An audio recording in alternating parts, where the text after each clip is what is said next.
Good evening. Welcome to the RSU 14 Wyndham Raymond School District Board of Directors meeting. Today is Wednesday, October 20th, 2021. The time is 6 p.m. We are in the Raymond Broadcast Modular on Webbs Mill Road. May I have a call to order, please? Sure. Kate Bricks. Present. Jenny Butler. Present. Marge Gavoni. Here. Pete Hensler. Here.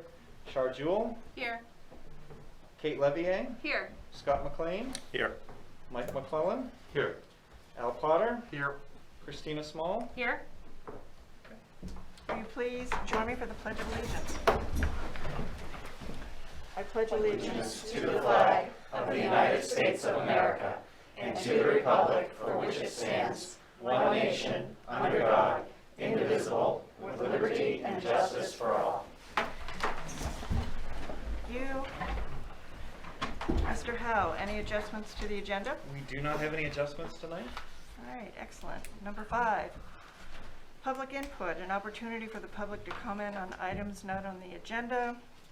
Just to review, when you come to the podium, if you would please state your name and town. We're allowing 3 minutes.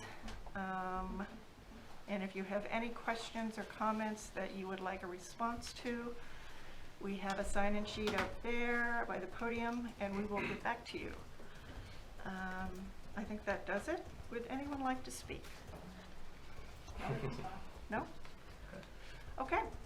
I'm going to close public input. May I have a motion, please?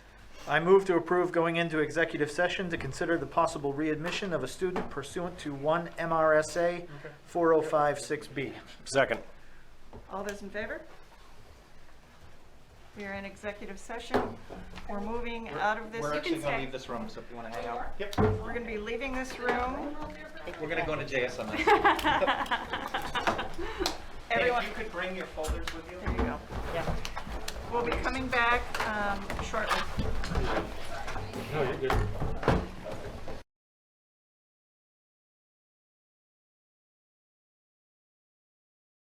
Hello, everybody. We are back from executive session. That's all right. I got it. Thank you. We're back from executive session. May I have a motion, please? I move to approve that the student under consideration be readmitted to school and that the superintendent provide the parents with a written summary of the board's findings. Second. All those in favor? It is unanimous. Thank you. All right. It is with great pleasure for item number 7 that I welcome our building principals and director. Nope, he's not going to be here. Sorry. Director of Adult Education will not be joining us. But our building principals are here, and this is, I think, other than opening day, this is probably the first in a long time that we've had all of you in the same room before us. And first of all, I want to thank you all for everything you've done to start off the school year. I've heard great reports from the head cheese that you're working very hard and that things are rolling along and the students are acclimating. So this is a time strictly for the administrators and the board to ask questions or comments after each delivery of information. And so without further ado, Mr. Karen, the high school. Welcome. Hello, thank you for having me. So we've had a really good start to school. It has been, it's very exciting. The kids are excited to be back. So we ran some numbers. Our attendance for September and October was actually better this year than it was the 2 years prior to COVID. Kids are excited to be here. They're excited to be engaged. We're doing some really good work. We're trying to focus on whole student. So trying to gauge what gaps there might be because of the time away, and also how to best proceed forward so that students by the end of this year are ready for the next course in their sequence, and give them the best opportunities that they can have moving forward. We're spending a little bit of time talking with students about home and school balance. We know that a lot of high school students, more high school students, than we have had in a long time, took jobs during the closure with the every other day schedule, and a lot of them didn't give up those jobs when we came back to full-time school. So we're working with our students to try to find a balance between schoolwork and work and home responsibilities and extracurricular activities. Our signups for extracurriculars are very high as well. This year our athletic teams are doing exceptionally well. We are 4 weeks away from a musical. We just found out last week that we are going to have an AmFam concert again this year. So we're starting to put those pieces in place that make Windham High School feel like Windham High School, which is very exciting. We've got a new schedule this year that kind of allows us to do some of that teaching. So we looked as a leadership team this summer. We met and we said, how can we look at how can we take some positives out of a negative situation? And what we really came up with is that about half of our student body really hadn't experienced true high school, with the incoming freshmen and the sophomores and even the juniors leaving halfway through the school year. So we're trying to do some mini lessons, some being kind of explicit, especially with the freshman and sophomore, on some, this is how you do school, and this is how you can be a successful student, this is how you can be academic. So I'm not sure, I can't remember if we've even talked about our schedule. So we put a new schedule into place where we start every day with an advisory period. So students see the same teacher every morning for 10 minutes. It gives us an opportunity to check in, to see how they're doing, and we've had advisory for a long time, but it was throughout the day and different times. So we felt right now, as we're trying to welcome kids back with an anxiety about coming back into the building, having it first thing in the morning, a real check-in every morning was important. And then that rolls right into a daily pride period where there's 30 minutes every day where students can meet with teachers for extra support, some clubs and activities that haven't been able to meet because we've had a hard time staffing late buses, have an opportunity to meet during the day so they can get some of those things done. And then that's where we've put in some mini lessons. So the guidance counselors are doing lessons with freshman and sophomore advisories, the administrators are doing lessons, the librarians. So things as simple as, this is how you use your email, this is what a CC means. I would tell students, just CC me on your messages to teachers, and then I'll be in the loop if we have any questions, and they wouldn't know how to do it. So we're working on some of those things that kind of come as second nature, we think are second nature, and we're trying to teach those steps. Some of you that have been on the board for a while would remember Freshman Focus, the Freshman Study Hall. And what we found was that some students wouldn't get assigned into Freshman Focus until third or fourth quarter, and it was a little bit too late. So we've taken a lot of those lessons, and we're doing those front end during the pride time at the beginning of the day. Some of the things we're working on, some of our goals, we are, by the end of the year, we'll have our written curriculum completed up until the ICANN level. So when you read the curriculum, it would say, I can do this with this level of proficiency, so that it's a more usable document for students, for parents. So that's curriculum work we're doing. We are working to move our EAGLE block period. So we created a block of time last year during COVID where teachers are available for students to meet with them to remediate on certain standards so they don't have to repeat a whole course. We did some course completion for kids who were really doing well up until the closure, and then during that closure period didn't do very well. So instead of repeating the class, they could work an EAGLE block, where our goal is by the end of the year we'll transition from a credit recovery system to a real-time RTI system. So if a student's struggling in a class, they can be referred to get extra time now, not when they've failed the class already. So that's exciting work as well. We're trying to bring the district's doing a lot of really good work on social emotional learning, and we are trying to kind of codify and bring together the work of all those groups. So the civil rights team working with the Social Justice League, working with the assistant principals to try to put all of those different supports in place. So students really have a menu and they have an opportunity to find the support they need regardless of their role and what their situation is. So they said I had a few minutes. That's a few minutes.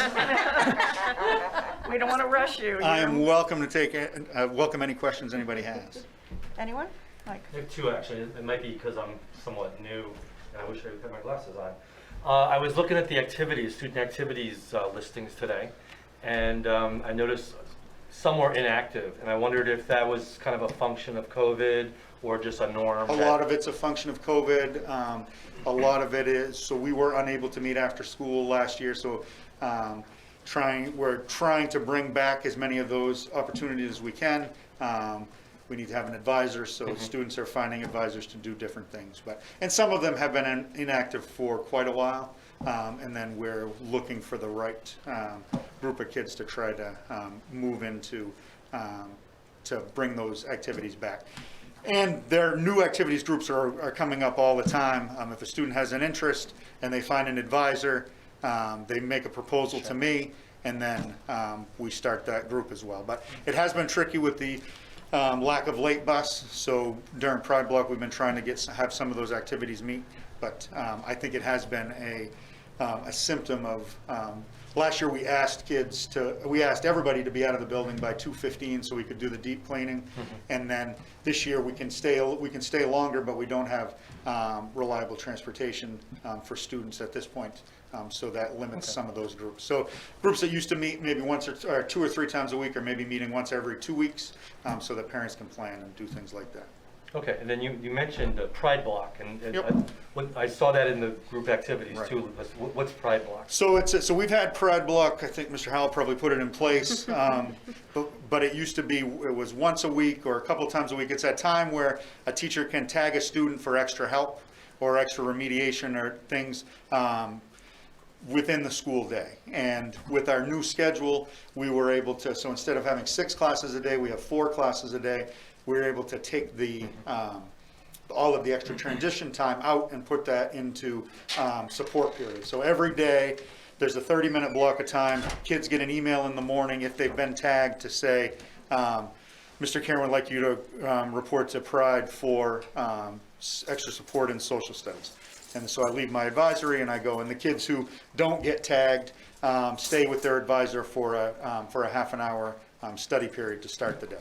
It also, an added benefit is that our academic day now starts at around 8 o'clock instead of 7:25, which I think is better for students personally. That's great, thank you. Anybody else? Yep. Yep. So I had a question for you, but honestly, I'm probably going to ask everybody. So what tools have we implemented and put into place to identify any social, emotional, mental health needs that individual students may be coming across? So we have, the biggest is the daily advisory. So we've got we have teachers having eyes on the same students every morning to try to get a feel for what's happening. The high school, we're lucky enough to have 2 social workers who, if somebody sees something or somebody has any questions, we introduce them to the social workers and we have help in that way. We're bringing in, we have some outside supports that we're going to use some ESSER funds to bring in additional supports in the building, and we're trying to work out space and funding and those types of things. And then it's really, we have the Gaggle system. I'm not sure if you're familiar with the Gaggle system. So Gaggle is it screens emails and it screens different work, so we can see what is, so you can identify writings or pieces like that, and we have conversations with students. So I think it's relationship based first, and then we use those supports in places to make sure that everybody has what they need. Okay, excellent, thank you. Sure. Just wondering, since orientation for parents was canceled, have you thought about any plans on how to educate new parents to the high school of how to do high school? So we've got the hope was that we would be able to hold an open house, and we've postponed it a couple times because we remain on outbreak status for COVID. We did a video that I'm not in love with that we could share out as well. We have, my hope is that we'll be able to do some sharing out of information around the first round of conferences.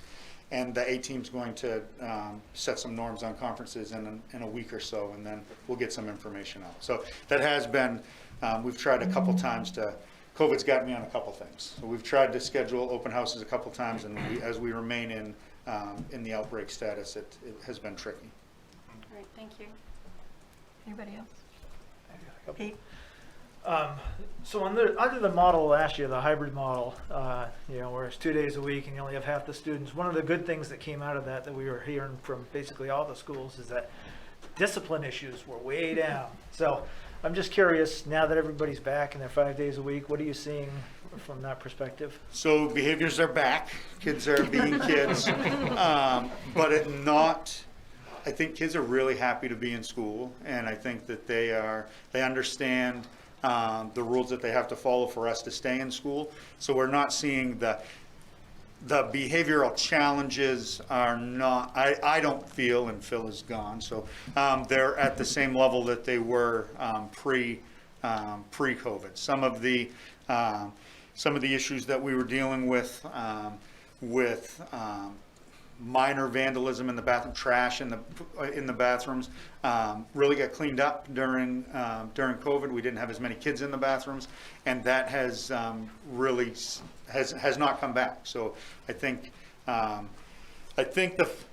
benefit of kids not really knowing, not learning bad habits from the kids in front of them, and wanting to be in the building has made it a positive thing. So our kids skipping classes, we're chasing kids around, and we're contacting parents when they're not where they're supposed to be, and there have been some of the regular school issues, but I think that there's a really positive vibe in the school in terms of the students. We've had the recent spike in cases at the high school, and the instability of the network a little bit at the beginning of the year caused some frustration for a little bit, but people were really flexible, and I think we're hitting our stride.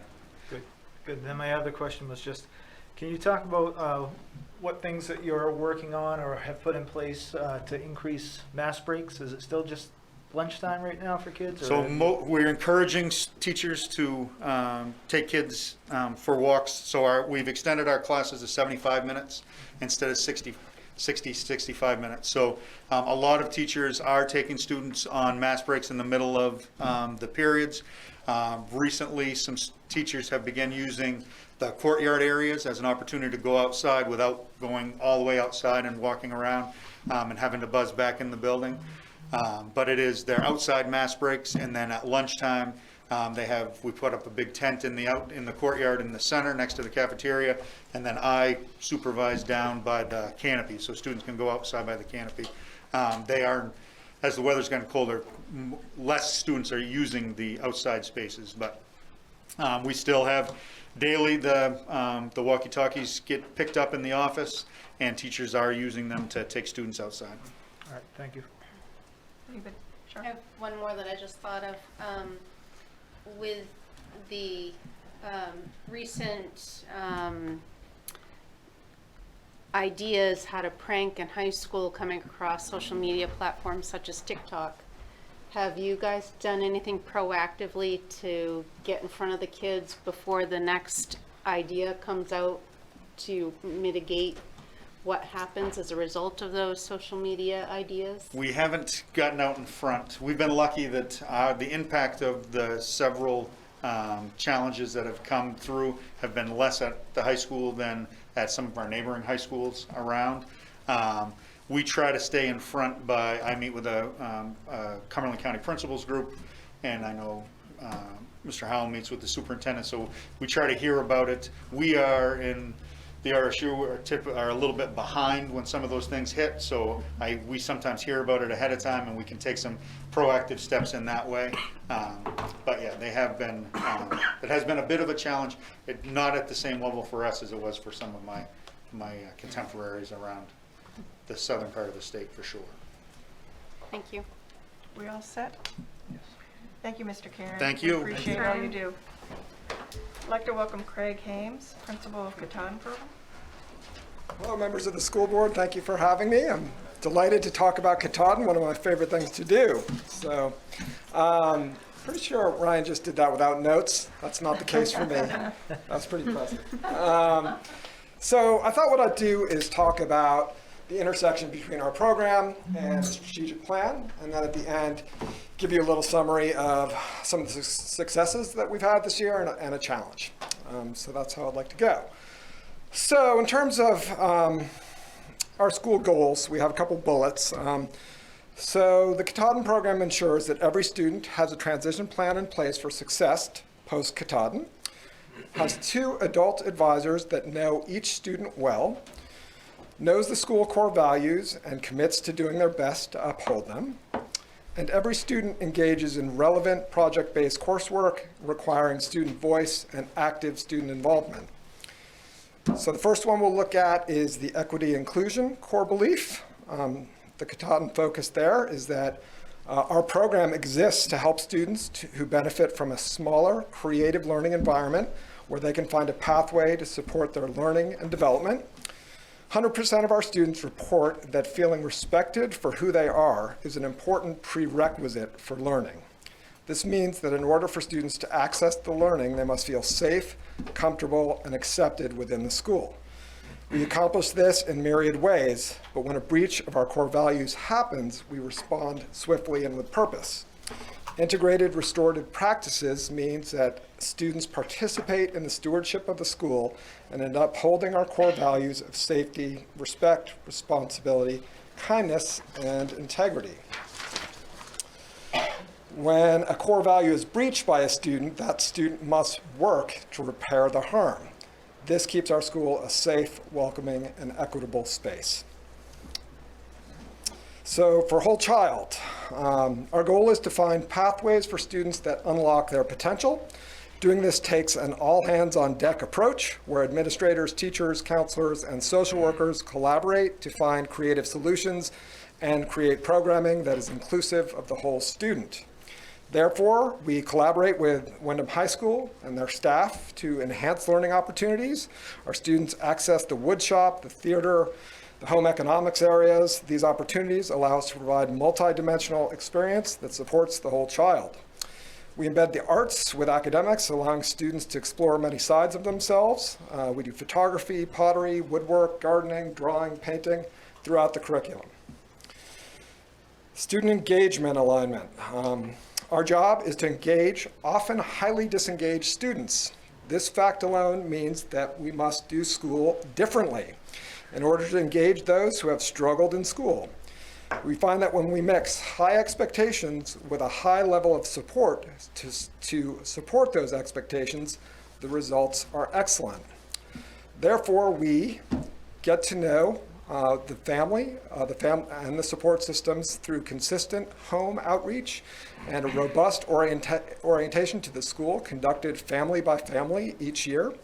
Teaming with families or support systems to support Katahdin students forms a bond where students understand that the school and the family system are aligned in their efforts to support Katahdin students on their pathway to graduation. The feeling of a family system and a school system being aligned to support individual students increases student engagement.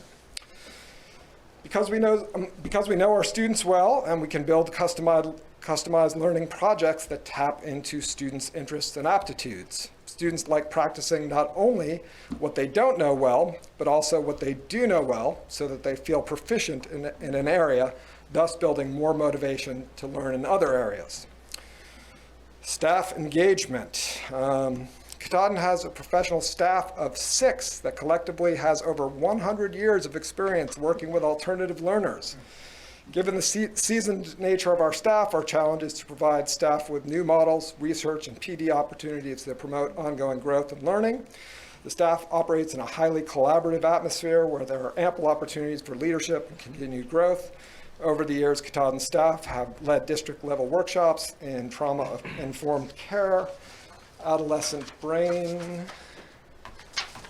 development, and the effects of trauma on the learning process, and more. Community engagement, school focus there. Katahdin has worked since its inception on building bridges between the community and school. We do this by forming partnerships with community agencies such as Habitat for Humanity, Ruth's Reusable Resources, Partners for World Health, the Loon Echo Land Trust, Gorham House, and others. These community-based partnerships allow our students to learn by doing authentic work while experiencing the pride that comes from helping others. Transferable skills. About 20% of our students are involved in CTE programs such as WRVC and PATHS. Programming includes early childhood development, masonry, computer repair, and culinary arts. Those that are not doing transferable skills through CTE programming are involved in our work co-op program or through senior internship in an area of personal interest as part of their transition plan. Currently, about 65% of Katahdin students are already contributing to the workforce with after-school jobs. The ultimate transferable skill, however, is critical thinking. We teach this by emphasizing literacy throughout the curriculum and by teaching speaking and listening skills in every class. School opening update. Okay, a couple of things we've done this year that's really exciting. Our adventure program was on hold throughout the pandemic up until now, and that was kind of a key facet of Katahdin, so we're back at it, doing adventures, which is really great. So far, we've had an overnight camping trip to the desert of Maine, which used to be kind of a touristy spot, which is now an outdoor education center. We've learned about the history of Portland Harbor aboard the schooner Timberwind just yesterday. That was really cool. We've gone mountain biking on the trails of Blackstrap Hill. We've hiked in local preserves and done a landscaping service project for the Wyndham Historical Society. Did that today. Our STEM class began the year by studying meteorology. On a sunny day, the class experimented with a 100-foot-long solar bag outside in the field hockey field. Prior to the solar bag exercise, students made predictions about how the air inside the bag would react to the ambient air outside and what effect it would have on the elevation of the solar bag. Students shared their hypotheses with one another and wrestled with their emerging understanding of air masses and pressure systems. So a challenge that we've been having, for sure, is that many of our students arrive at school each day with unmet needs partially or wholly related to the COVID pandemic. Many students have experienced isolation, food insecurity, and mental health issues during this time. We have anticipated this need and employed a new school counselor as well as a social work intern from USM. SEL content is taught daily in advisory, as well as our staff members delivering instruction in a trauma-sensitive manner. The SEL needs of our students have increased in recent years, and mostly, we believe, on account of the pandemic.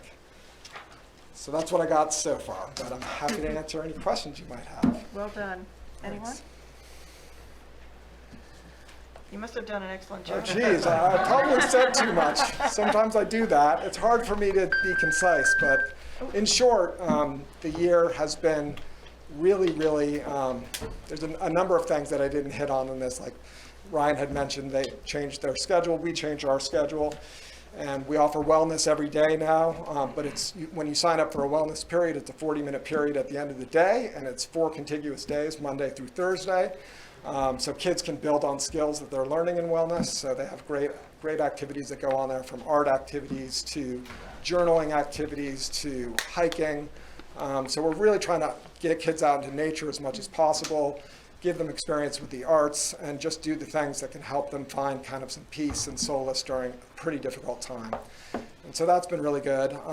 We've also integrated some of our academic blocks. Instead of teaching science on one hand and math on the other hand, we're doing STEM now. So we're integrating the sciences and doing some really creative programming there around service learning projects in ecology and around meteorology and the like. And so the STEM programming is co-taught now. So we didn't separate our math teacher. We had separated a math teacher and a science teacher. Now they're collaborating together, which has been really fruitful, I think. Of course, there's challenges around planning when you're co-teaching. I think co-teaching at its best can be really dynamic and fun, but it requires teachers getting used to each other's styles and kind of working collaboratively together.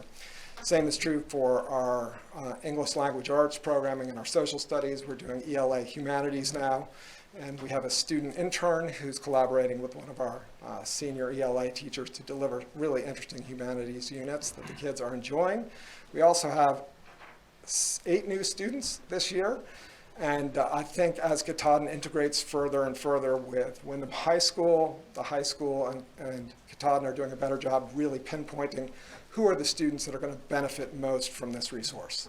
That's a hard challenge. And so we have a admissions process now that requires kids to spend a day with us and requires them to fill out an application and to take some steps towards really deciding, is this the kind of place where I see myself thriving or not? And I would say of the students that are sent to us from the high school, I don't know, like 70% of them say, this looks great, I'd love to join you, but there's 30+% that take a look and say, are you guys some kind of a weird cult? Like, what's going on here? Not necessarily that, but it's not for everybody, but it is really for some. And so I've been affiliated with RSU 14 and Wyndham Schools before that for many years, and so the amount of energy that goes into alternative programming is immense, but boy, being able to engage kids that wouldn't otherwise have a shot in a more traditional system is really gratifying work and something I think is so important, and I appreciate the board's support. I do have one question. Yes. Go ahead. Speaking of that, and I'm thinking about how the program is so engaging, and there's hands-on learning, there's adventure, Yeah. so I'm just curious, how does your attendance in the Katahdin program compare to like the high school? Or maybe you don't know, but Ryan if you could do. probably answer that better than I could, because he's more of an infinite campus god than I am, and looks at that stuff daily. But do you have something to say about that? I think it's harder for me to track your attendance because it's not. Could you go to the mic, please?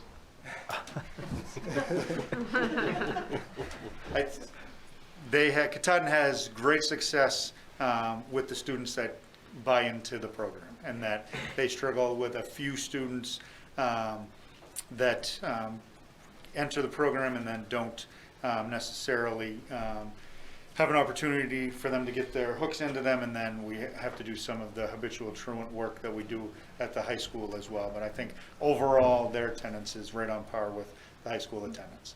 I think we've done a better job recently identifying the students that the program is appropriate for, and then once they're there, and they're there most days. That's what the data shows. Good, thank you. To that point, how many students do you serve? And So we can only transport 22 students. Okay. But right now, we have a student that's graduating on November 3rd, speaking of alternative pathways. wow. And that's exciting because it was a student that we weren't certain was going to make it to the finish line, and he had a work co-op requirement to stay employed and productive for a period of time to earn that last elective credit that he needed, and he did. So that's coming up. So he'll be graduating. So right now, I think we're serving 20 students with that student graduate. And so there's still 2 spots in the program. And Phil Rossetti is sending me 2 students, one on Monday, one on Tuesday, to visit the program to hopefully fill up the program. Is there a waiting list aside Yes. from those 2? Yes. So there is a need. Typically, it's about 30 students or so that are on the list that they draw from. And they really, like I said, as they get more familiar with the program and we get clearer on articulating the type of student that we feel will benefit the most, the students are coming to us that are mostly really appropriate and responsive, but not entirely. There's a student that we all feel like, boy, this kid would do great in Katahdin. And his response after 2 visits was, no, thank you. And that is what it is. Okay, great. Just if I can just speak for one, Yep. I mean, one of our challenges with Katahdin is space. Right. And so we are, I mean, it's a few years off, but we are targeting possibly the Field Allen building as the future home of Katahdin once the middle school project comes online, because that space will be opening up, which I think will be an outstanding facility for Right. Katahdin, with some big workspaces and some big classrooms. And Nice. Great. Excellent. Any other questions at all? We all set? Thank you very much. You're welcome. Mr. Crockett, Jordan Small Middle School, we welcome you. Thank you. Almost like a real board meeting. So most years when we're getting ready to start school, we're looking at school goals and focus areas. And this year when I met with my teacher leader group, in August, I shared concerns and also asked them for input. Like, how is it going to be different? What do we need to do differently to start this school year than we would have in pre-COVID times? And so 4 kind of areas that became our focus were academic stamina, like as Pete alluded to, 2 or 3 days of school a week. Now you got to get back in there every day in classrooms. What's that going to look like in school? And also, I mean, they had homework last year, but they had a whole day to do homework, and then they came back. So what would we do about that? Another area we call it social pressure and excitement.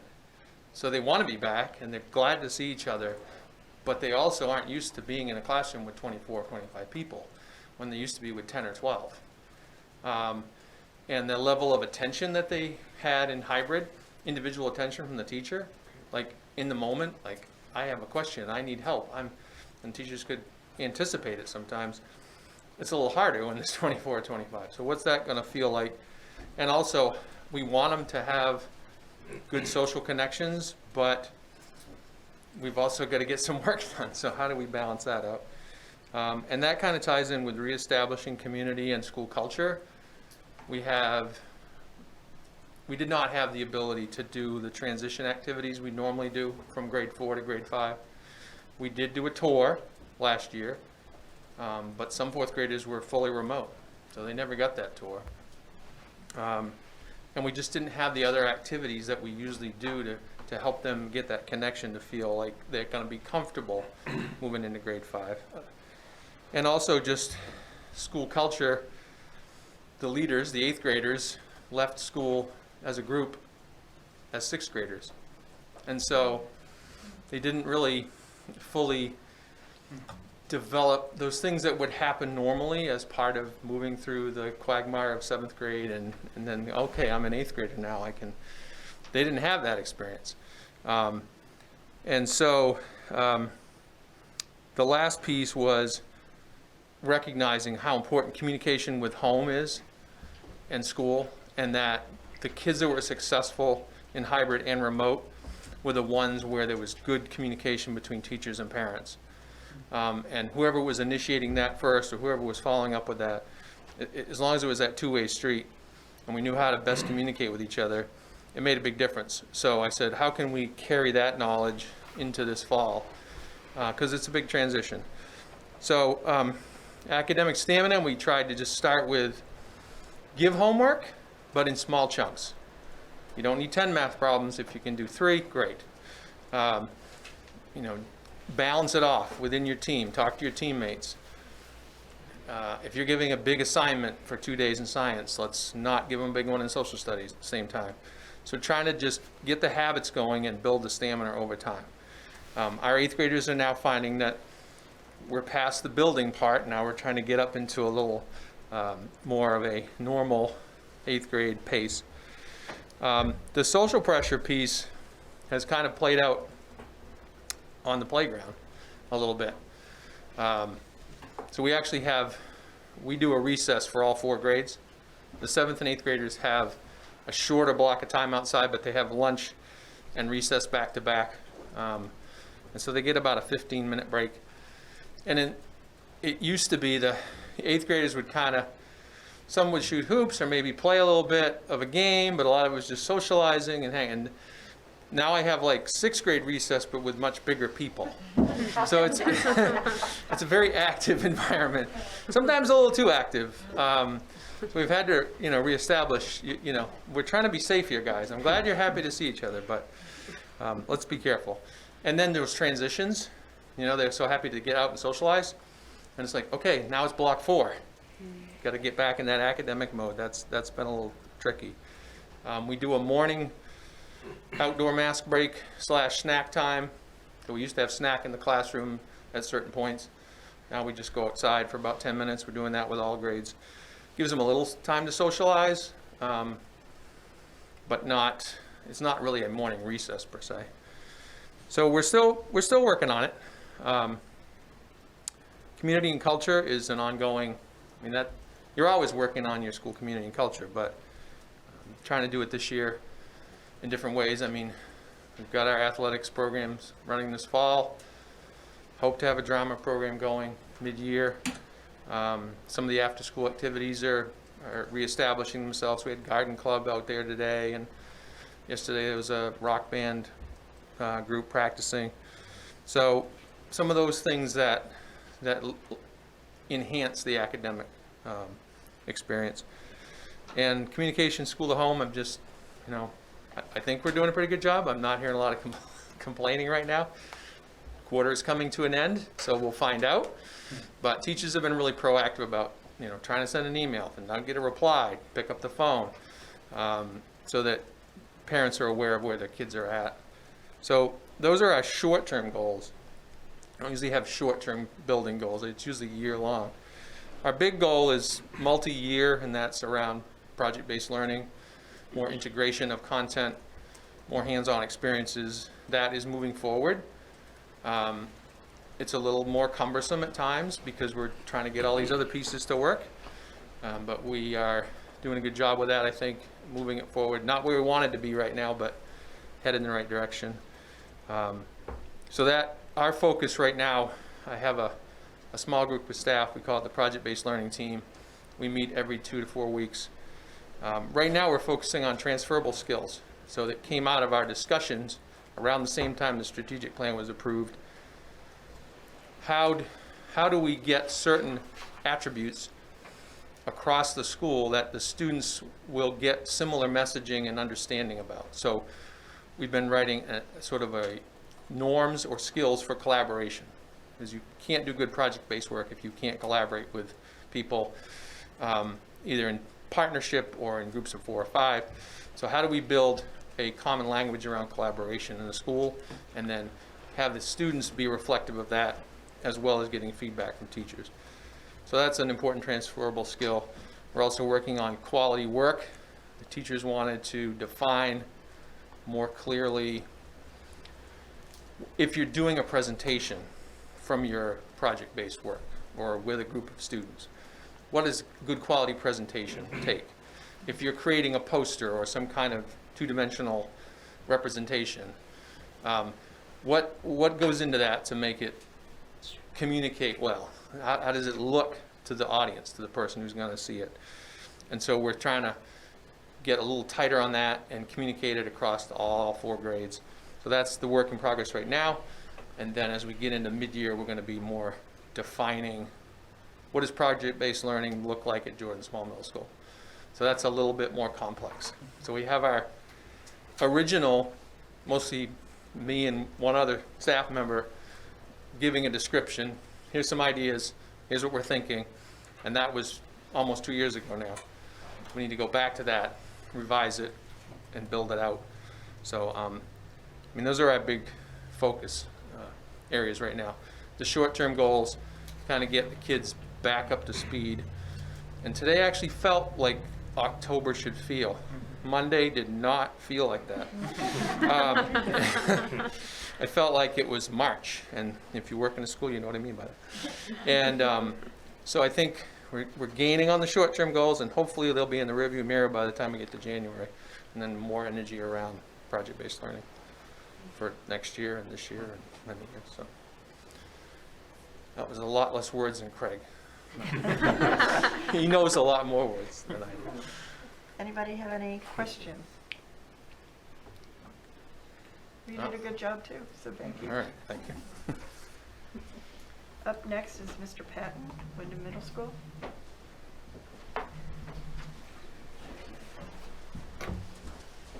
Good evening, everyone. Nice to see everyone here.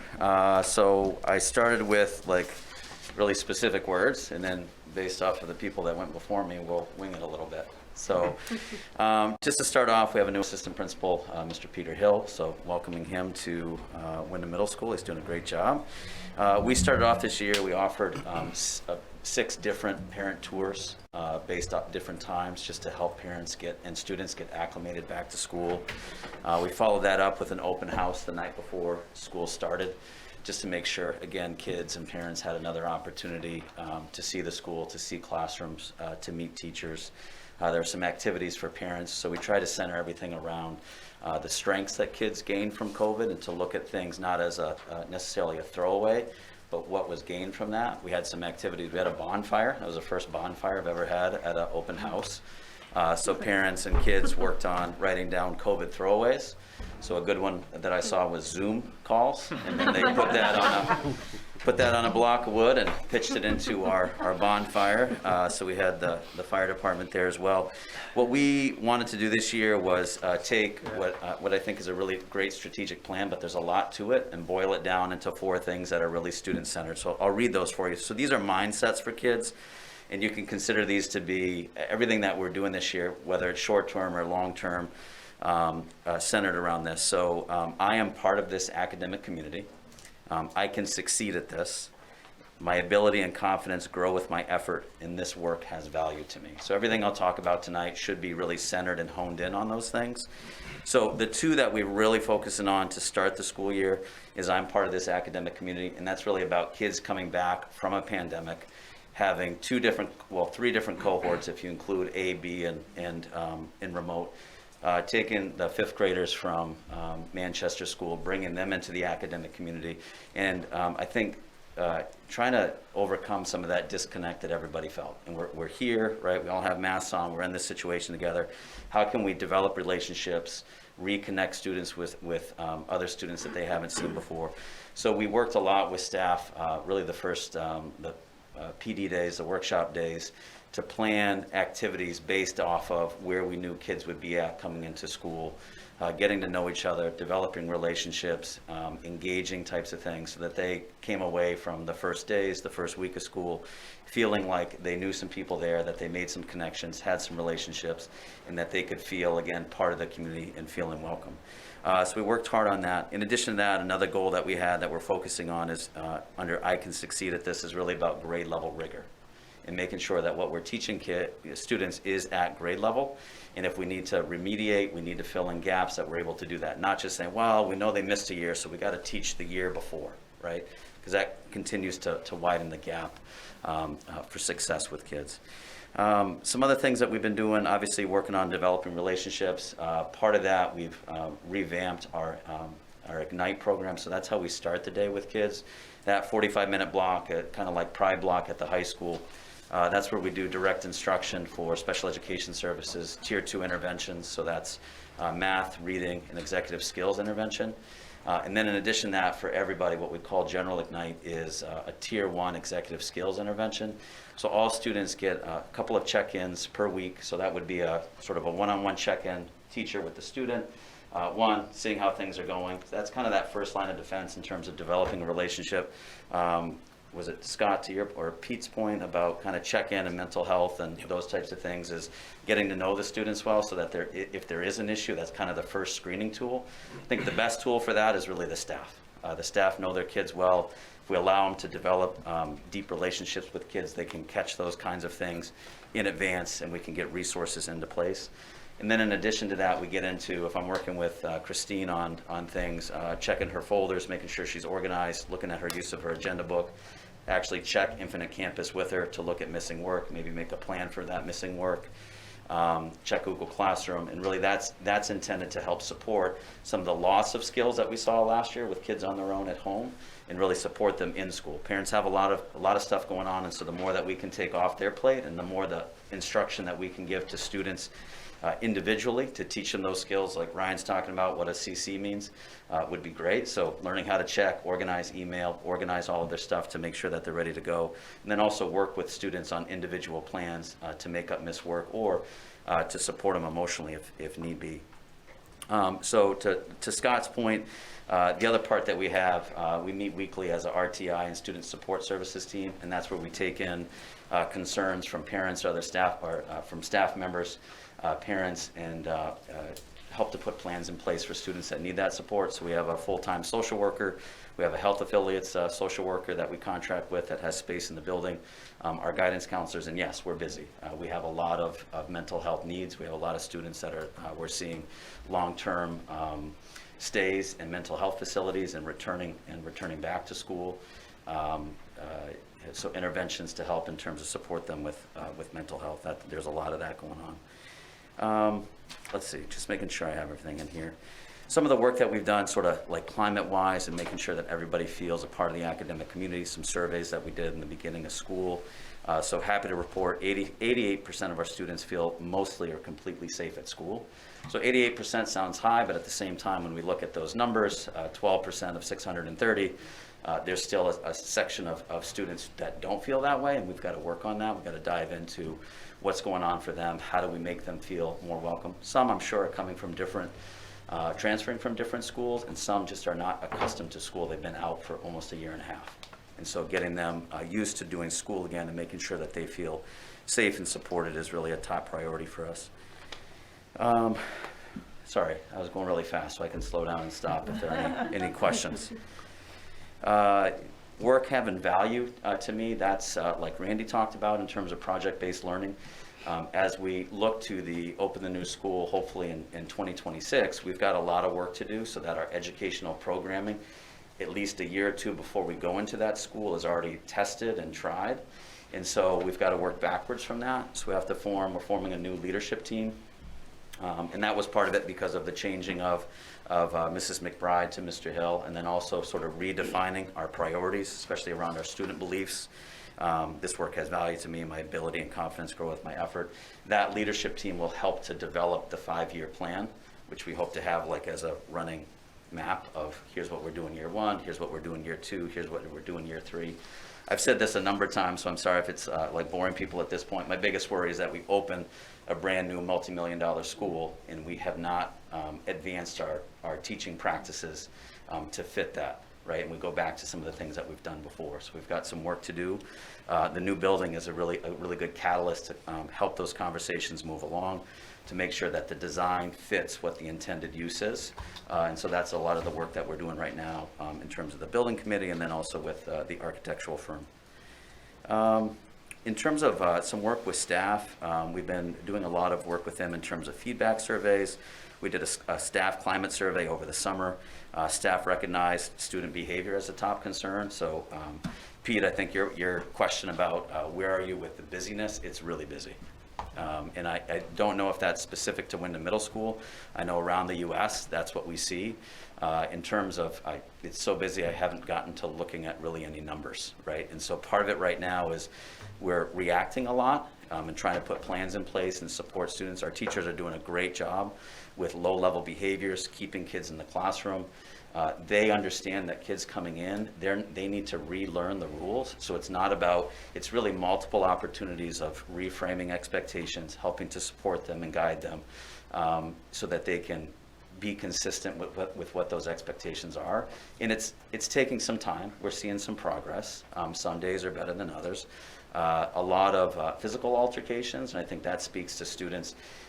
We have a lot of students interacting outside in environments they haven't been in before, where there's lots of kids, there's lots of noise, and they're still learning how to solve problems in amicable ways and use respectful words and tones of voice when they're interacting. So I think that's a work in progress, but we've also put more kids outside before in unstructured environments to provide mass breaks and provide opportunities. So it's a good thing.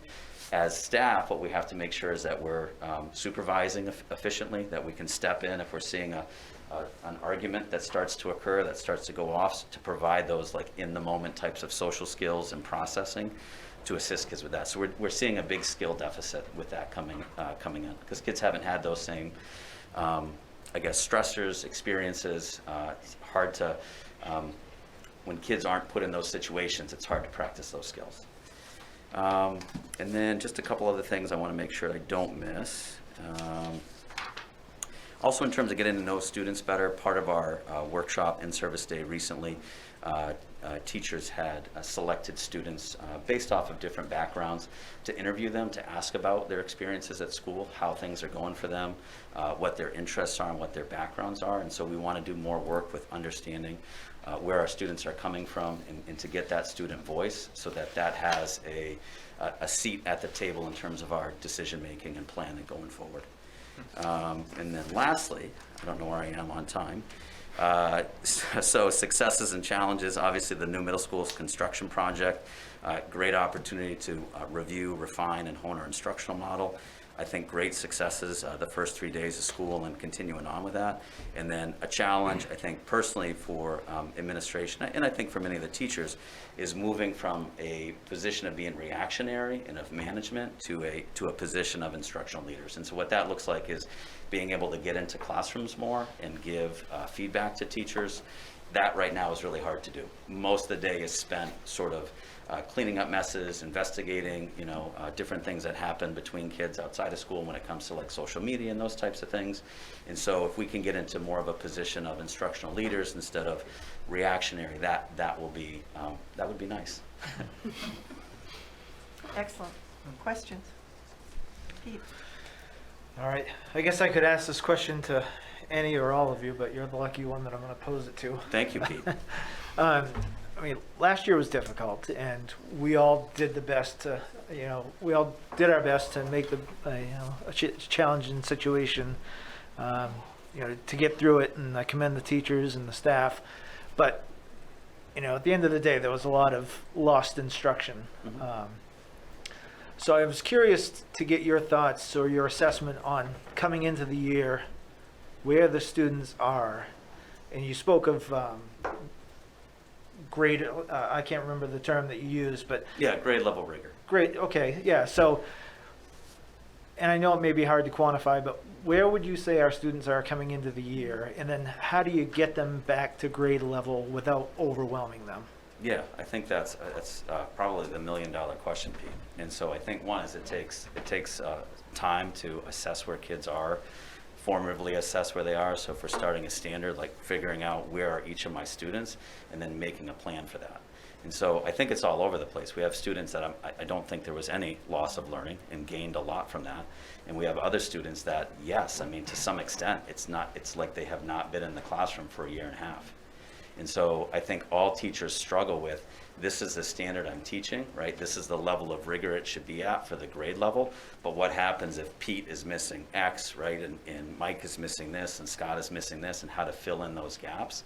And that's a work in progress. And that's work, though, that we've been doing prior. It's very much highlighted now, right? You get a bigger strand between the different ends of the spectrum. And that's not the easiest thing to do. I think it takes collaboration. I think teachers have the answers, but they need to do that work together. It takes time to be able to plan those types of interventions with students. So it's not. I don't think it's an easy answer by any means. I think it takes a really talented teacher to be able to do that effectively and consistently all the time. All right, good, thank you. Anyone else? Thank you so much. Okay. Appreciate your time. Mrs. Donini, welcome aboard. Thank you. I'm going to use Drew's way out as my way in, okay? So that worry about, we had data from the spring, so we knew from the students who were with us during hybrid at least, and we've had a lot of move-ins and homeschool kids come back. We knew that there was a learning loss and gaps, bigger than, they've always been there, but there were more and they were exaggerated. And then there were also students who were ready to fly. So heading into the year, thinking about that is really overwhelming for administrators, parents for sure, kids, and definitely all our staff. So we thought, how can we do this and make it be a positive experience? So what we decided was, so you probably have heard the acronym SMART goals, but specific, measurable, action-oriented, time-bound, realistic. We decided that our school-wide focus coming back in had to be SMART goal, really specifically around social emotional learning and inclusion, which really is sort of a combination of strategic goals 1 and 2, kind of clumped together there. And we also knew that there were students and parents who were physically, nervous about COVID, really nervous, and other people who weren't at all. So we thought about, let's start from the bottom of the triangle. If you think about Maslow and basic needs, food, shelter, safety. So we started reviewing our school safety plan first and foremost, which actually we're in a big audit process right now, which is great. But so we reviewed those procedures and had them ready to be practiced and rolled out the first days of school. We built on the COVID practices that we had in place last year that were really successful, and adapted them for the changes in this year, which was just more students more of the time. So we kept what worked in those COVID practices. We messaged them to families. We taught them to kids, just like we taught the safety expectations, because it was all lumped under, basically it's safety. And then after that, we moved right up the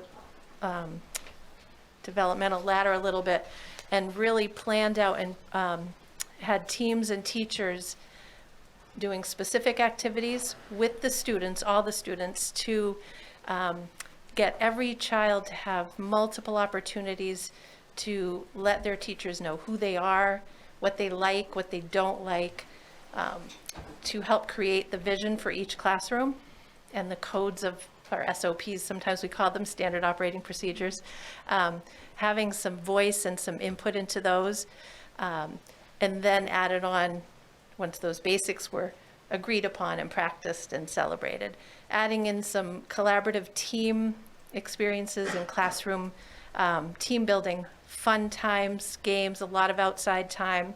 And that's where teachers really began to differentiate how they would do that, because they had a million ideas. And what we did to help the teachers was we made multiple forums through the first month where teachers could share with each other and within their PLC and in grade levels what they had planned, how could other people sort of borrow and steal and adapt that activity, and sort of a swap meet of what was working and how to adjust it. Our feedback from that was great. The kids have settled in wonderfully.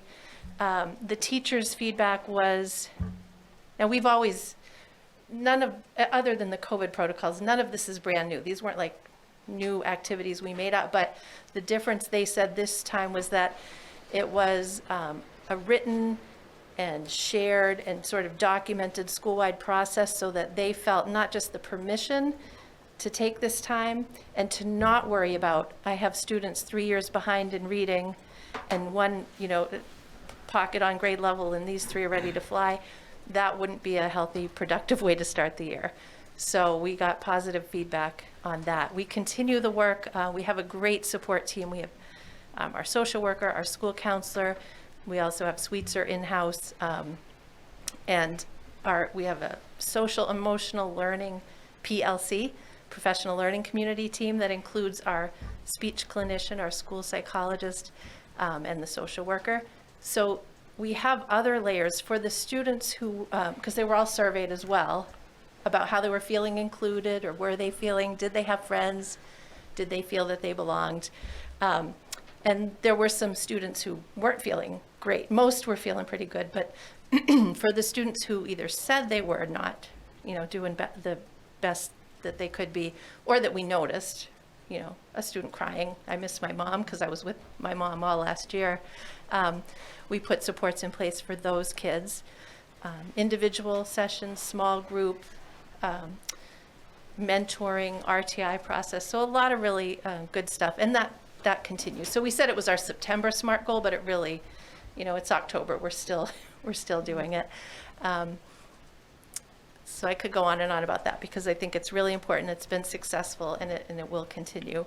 The other thing is also very true, that the gaps are there, and we are addressing them. We did our universal screening, and we'll continue. We're differentiating supports for the students who are the most sort of behind the grade level norm. They have more intensive supports, learning labs, and more frequent progress monitoring in place. We also added a component of that, which we never explicitly did before, but this year we decided there's a social emotional component to that too, where they have sort of an assigned coach that's in the Title I or the intervention team, who sets goals with them, checks on their progress more regularly, interviewed them at the beginning to see what they liked and didn't like, and started to build that relationship. And so I think we are definitely on a roll. Just throw in there the other core belief that I added on my update was the differentiated PD for staff. Our staff is driving a lot of our in-house PD, which is PLC driven based on what they need to accomplish their SMART goals.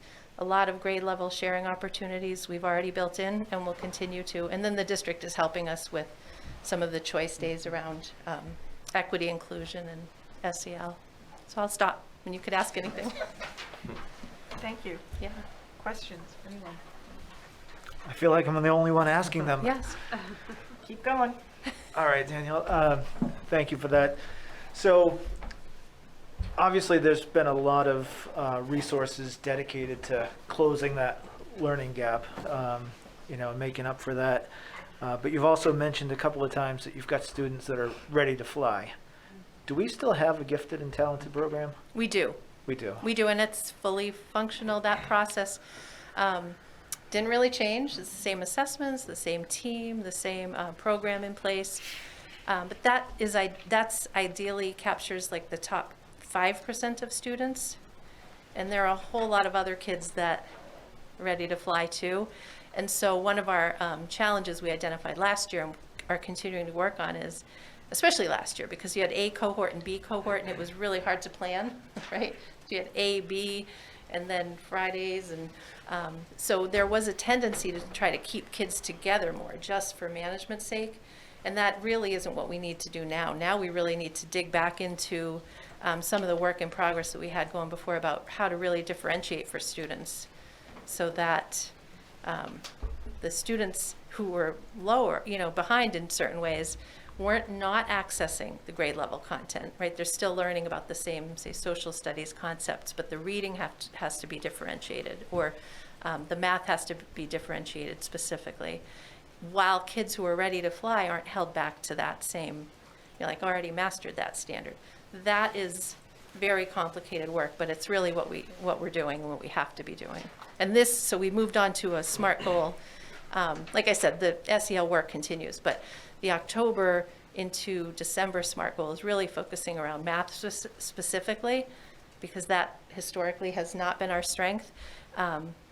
Really learning to use the math program that we have agreed upon, that we've been receiving professional development around, and using the coach that we have, and we have professional development coaches that come with the program, using them to help us plan the differentiation strategically. So we just met about that yesterday, actually, an A-team, but that's a work in progress for sure. Well, that's refreshing to hear, because I worry, as a district, that, there's a population of kids, that we just want to be able to push to let them excel. And, For sure. we hear a lot about getting everybody to the standards, but giving the opportunities to excel beyond the standards is important. So I'm happy to hear that. Thanks. Thank you. Anybody else?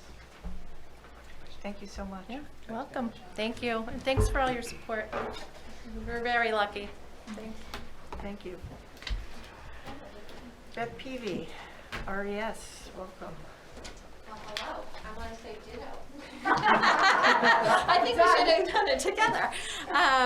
So our focus for our building is always that social emotional aspect, as well as the academics. So Pete is definitely hit a good point of how we balance the two, because we are at opposite ends. We're trying to meet the needs of many children, some that we wouldn't have expected, that are having some emotional needs that need to be met, and then the disparity between those that are ready to fly and then the ones that, like someone mentioned, appear like they haven't been in school for a year and a half, so the gaps are larger. And so the staff, one thing I have to notice, the kids look different in the classroom.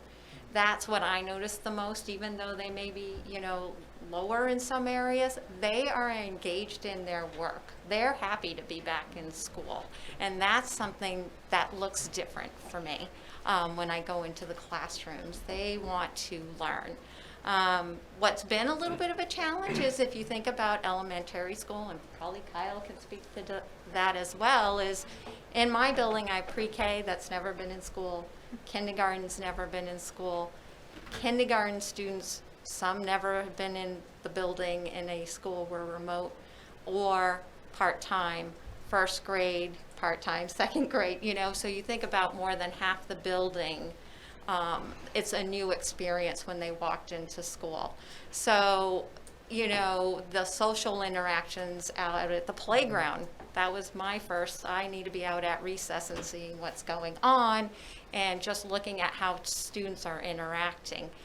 Little kindergarten students, you know, typically would come to school and could verbalize, some couldn't.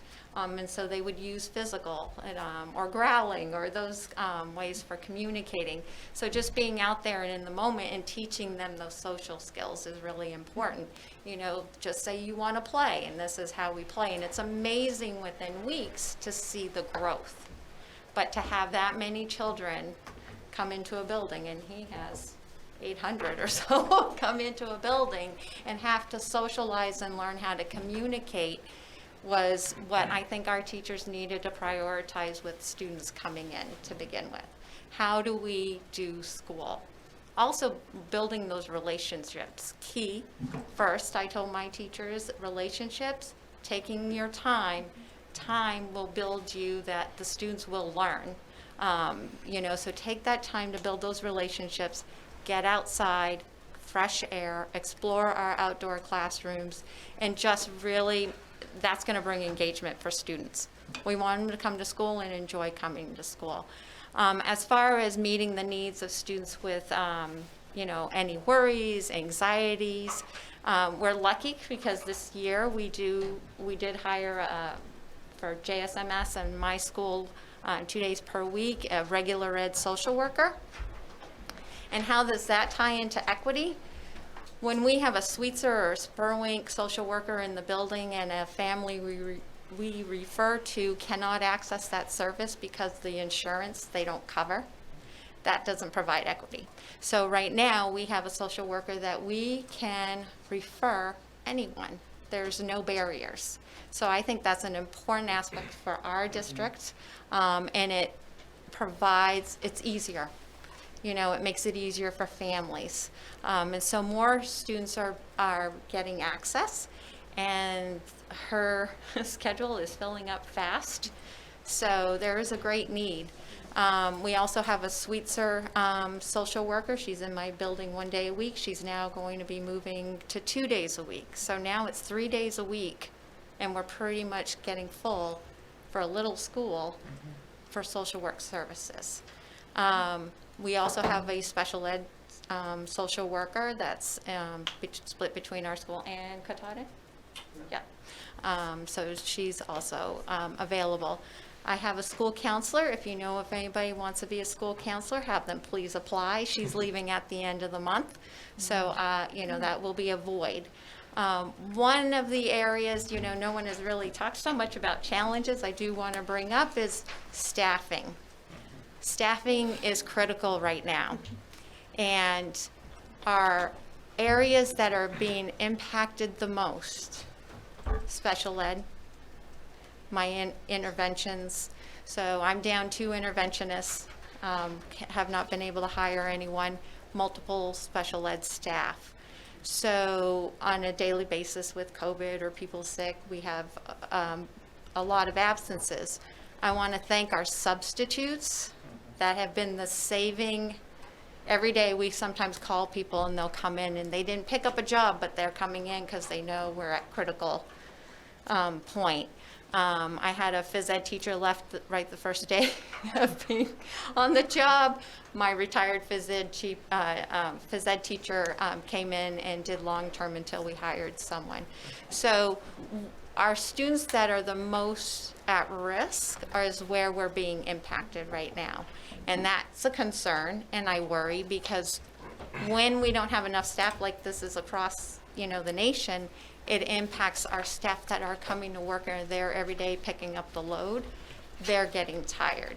And so I guess I hate to be the Debbie Downer, but I want to bring that to the board because the staff in our building and every one of these buildings, as I'm sure you're all short staff, are working really hard to fill the gap and meet the needs of the kids, the parents, the school board, the administration, and they're there for the kids. But we have to be very careful of how pushed and how much they're asked to do, because we need them to be there for the kids. My staff have gone through a lot of transitions this year. We were in construction.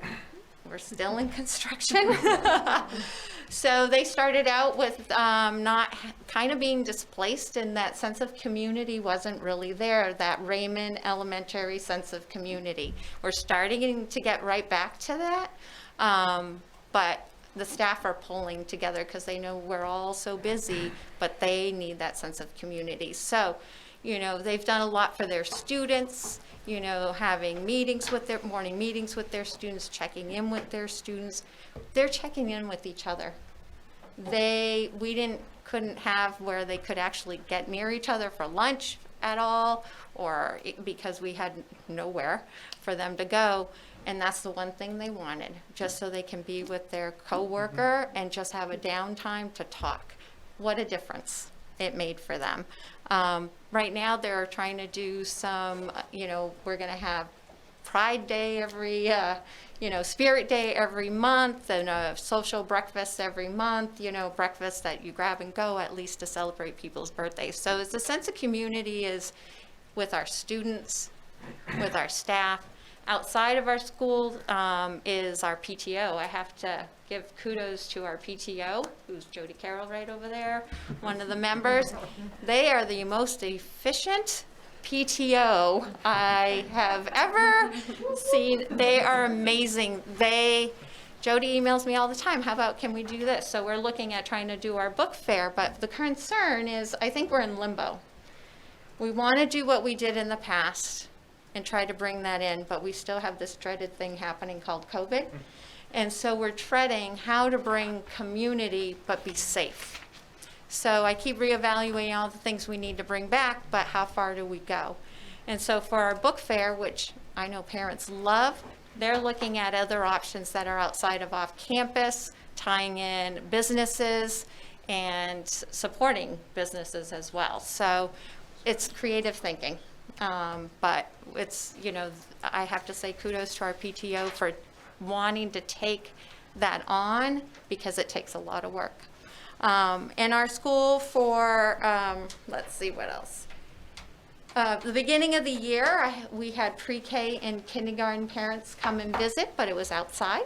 So they had an information session and got to meet their teachers. We did have open house, 3 nights worth. So only 2 grade levels at a time that are in different parts of the building. Half the class, parents could come in for the first half, the second half, the second half. So it was a quick, nobody was in a room for very long, rotation, but they had the experience of meeting their teacher, child's teacher, seeing what they're doing in the classroom. And for some of our parents, that was the first time, and they've been trusting their kids to us for the past couple of years. So we felt it was important to have that opportunity, even though it was it's always a risk, but it was important. Academics, how we're bridging the academics. Well, we have our universal screener, so we look at the data.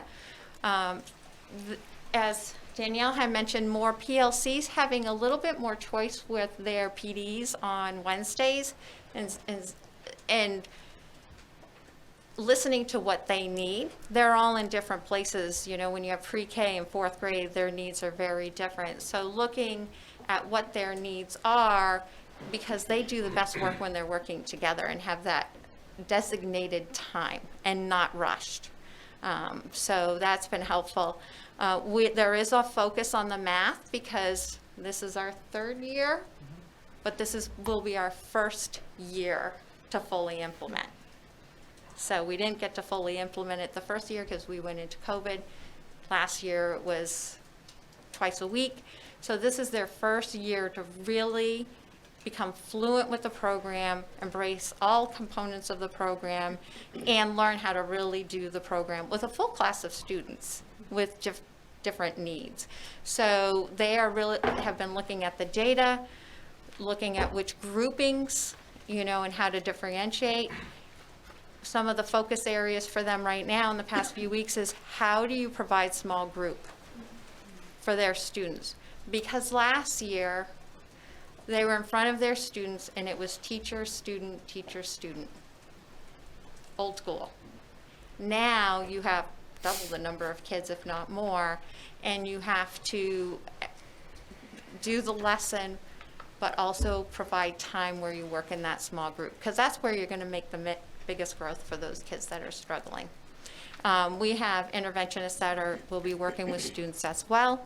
And one of the areas that we've been having conversations about that have to do with social emotional is we have our universal, everybody needs to do the social thinkers, we thinkers curriculum with the students at the start of the school year.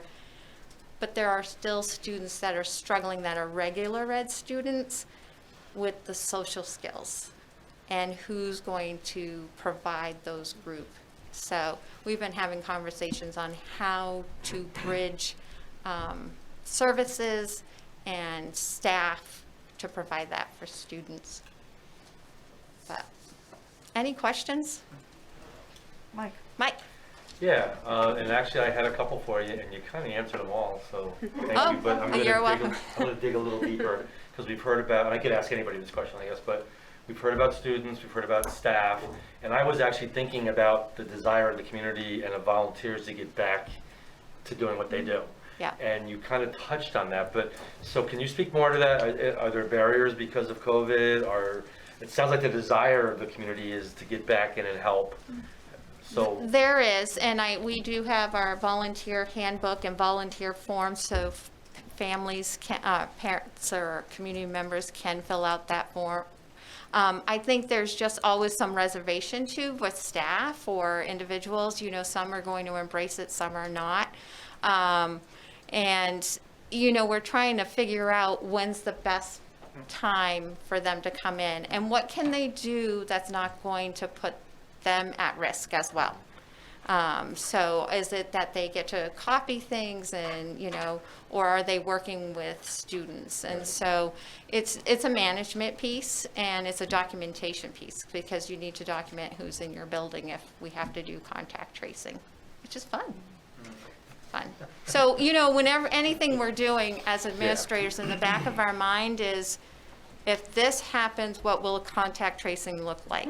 Which takes up an enormous amount of time. Now, you know, the other schools that have had it more often, I just don't know how they function and do all their rest of their job when you're spending a whole morning like I did the other day doing contact tracing, and you have everything else going on that you need to get to, because everything stops to do that, because it's timely to get notifications out for families, especially if it's arrival time. So, you know, one day we're going to be able to embrace everything and say we can get back to normal, but I think we're really in a holding pattern of how far do we go. We want the community, we want them in, we just also want people to be safe and not have to worry. is it fair to say right now parents are not volunteering in classes? You know, if someone wanted to volunteer, they could fill out a volunteer form, and that's always been subjective to the different classrooms if they need it or not. Usually the younger grades, like my librarian would love a volunteer because she needs help with shelving, and that could be really at a time that's not going to impact you know, students or others. So anybody wants to volunteer as in the library? Okay, thank you. Beth, you mentioned lack of staff, and it's interesting because today, and not necessarily teachers, but support staff, and I pulled off, it's kind of a plug for the district, that we have a list of all of the openings on our web page under board. I believe it's under board. And I know that we have, for the most part, our teachers covered, but I don't think we should underestimate the impact of not having noon aides. You know, I'm looking here, we need a school nurse, the Katahdin needs a van driver, we need substitute custodians, anticipated full-time custodians. All of these impact our learning environment. Noon monitor substitutes. I mean, if you don't have a noon monitor, I guess you're doing it. I am. Right? Actually, that's the best part of the day, though. You get to have lunch, hang out with the kids, or go outside and play. So it is a good part of the day, but it does take up time when you need to go and do evaluations and, you know, go and observe, and if there's any crisis calls, you know, there's a lot of things that go on in a day, and we're really, not just for administration, but for our teachers, they're pulling their weight plus more. Right. People are spread thin. Yeah, and I'm just worried for them because, you know, I want the best for our students. Right. And when they can come in and feel like they're ready to teach and not exhausted all the time at the beginning of the year, you know, we've got to figure out a way to relieve some of that. And I'm not sure what that is because it's a nationwide issue in all aspects, but it's one that I want to bring out there because it is important for us to not just to think everything is going well in schools when it is going well because we have dedicated staff. And administrators, and the buck stops with you, and if you need coverage, I know you all are the first line of defense to jump in and make things happen. So another plug if you're looking for yes, please, school opportunities. Thank you very much. You're welcome. Appreciate it. Last but not least, we have Mr. Rhodes from the Wyndham Primary School. Welcome. I'm going last, huh? I apologize in advance if my stomach growls. So thank you for the opportunity tonight to kind of headline and highlight what's happening at Wyndham Primary School. I'm going to start with our school goals. I'm actually going to follow along with what should be in your board packet. On the right-hand side, we've got our school goals. And the first one was something we started talking about in the spring last year at Wyndham Primary School, which is, think about this. Only our third graders at Wyndham Primary School have experienced what I would call a normal school year. Every other learner in our building has had some type of variant or have never been in a school before. So we really felt strongly that we had to come up with a goal that really looked at what are we going to do to bring back that community strength. And so we all belong. Was what we said at our first goal. We got to have everyone feel like they belong and still know there's going to be restrictions with the CDC that we're going to have to follow. So what have we been doing? A couple things. We surveyed families as we came back to school and asked us to tell them about their child. What was it important for us to know as we transition back to school? We had popsicles with the principal, which is the annual event that we weren't able to have last year. We held it this year. It was the most participated popsicles with principal we've ever had. Popsicles aren't that expensive, so it wasn't really a kill on the budget. However, we did tours of the building as well, along with it, so that anyone who had never really stepped into Wyndham Primary School had an opportunity to do so. And then our teaching staff all held their own open houses for their classrooms as well. I'll talk a little bit more about that because some of the actions that are part of that first goal are part of what you'll see on the right as I kind of walk through this. The other goal was strategic in the sense our district has adopted curricular programs. Okay, I'll use math as the example.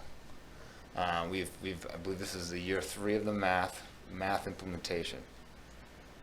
Our teachers have never had an opportunity to implement the program 5 days a week with fidelity. They just haven't. Nothing out of their hands. All hard work on their part, professional learning, taking it seriously, want to do their best work, and those are huge challenges. We also know about programs is there's the right way to implement them and there's the wrong way. And flipping from one page to the next and then just teaching that way is not what we want with our programs. We're fortunate we've adopted programs that have strong, effective instructional strategies in them. We know that when learners collaborate as they're learning, they learn more and they remember things better. So there's a lot of collaboration that involves these programs. Hard to collaborate in a remote environment. Hard to collaborate when you're only coming to school 2 or 3 days a week. We are putting in a commitment to, we're going to continue with the PD that either the district's providing or that we're going to provide on Wednesdays, but really highlight what are the effective strategies that are in these programs and get good at doing them on a consistent basis. That's what's going to make the programs effective. Quality teachers, effective instructional practices, and some of those effective instructional practices work in more than one content area. For example, our writing program emphasizes writers turning and talking to each other and talking about their writing. That's important to do when you're doing math or when you've just done a project-based learning. So that's what that second goal is about. Moving on. Core belief 1. We've got some great professional development that our district's done around equity. So we're trying to piggyback on that with what we do at our school level.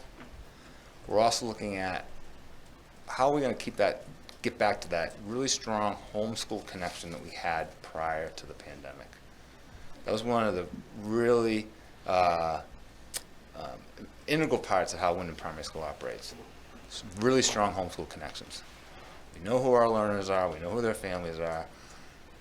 Even if they're a unique situation, we do our best to meet their needs.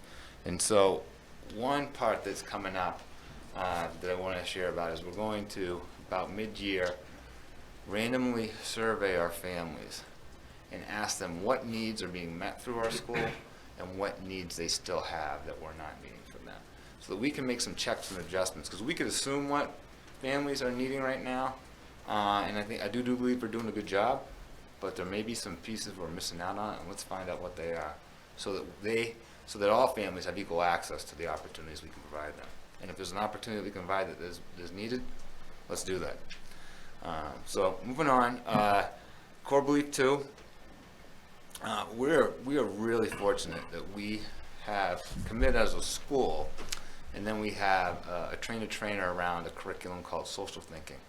Really gets into that whole notion of how do we support the social emotional learning during this pandemic.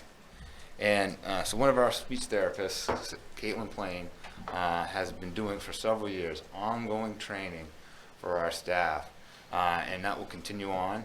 And there's resources that go along with the program, and we've purchased those resources so that our teachers, our support staff can access the program, access the lessons that really help our learners be able to get along with each other. And as I believe Beth was sharing earlier, and a couple other administrators, yeah, a lot of our learning right now is learning who our learners are, who our families are, and how to help our learners get along and do school well, because so many of them, this is new. This is not hybrid anymore. This is not remote anymore. And so that's a great resource for us to be able to do that.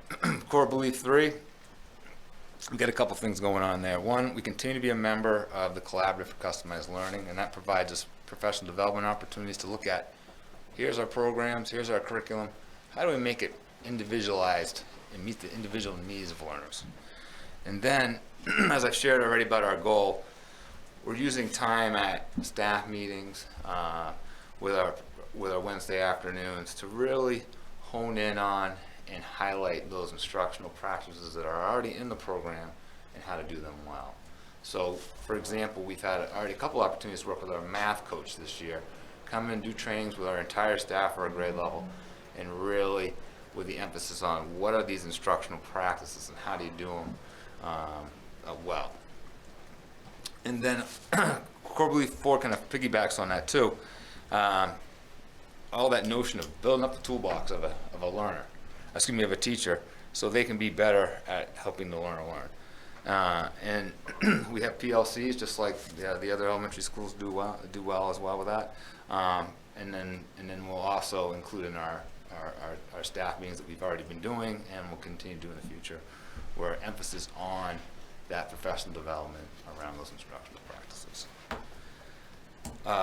Core belief 5 gets me kind of juiced, because back to that notion of having a strong community connection and having those homeschool connections, it's been difficult to implement times and opportunities for families to feel connected to our school.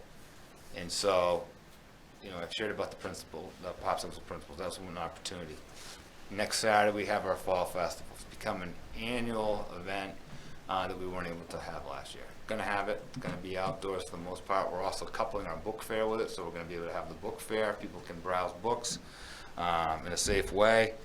That's one example. We're bringing back Family Academy. Family Academy, for people who haven't been on the board for a while, is an opportunity for, typically it's an event once a month where families are learning about something related to our school, fun event.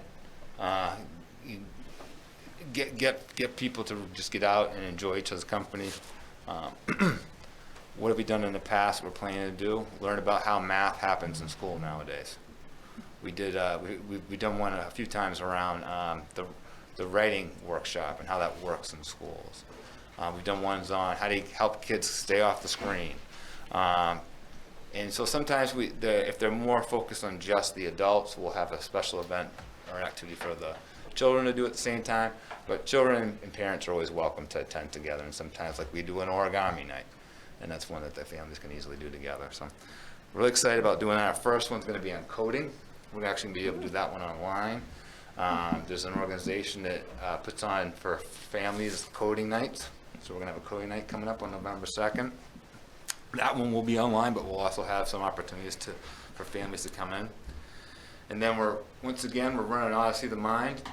Now, last year Odyssey of the Mind was all virtual. This year it will be in person. However, pretty excited the fact that we had multiple teams that placed at the state event. There was no world event this year. However, we had over 50 of our students participate last year. And talk about some resiliency there.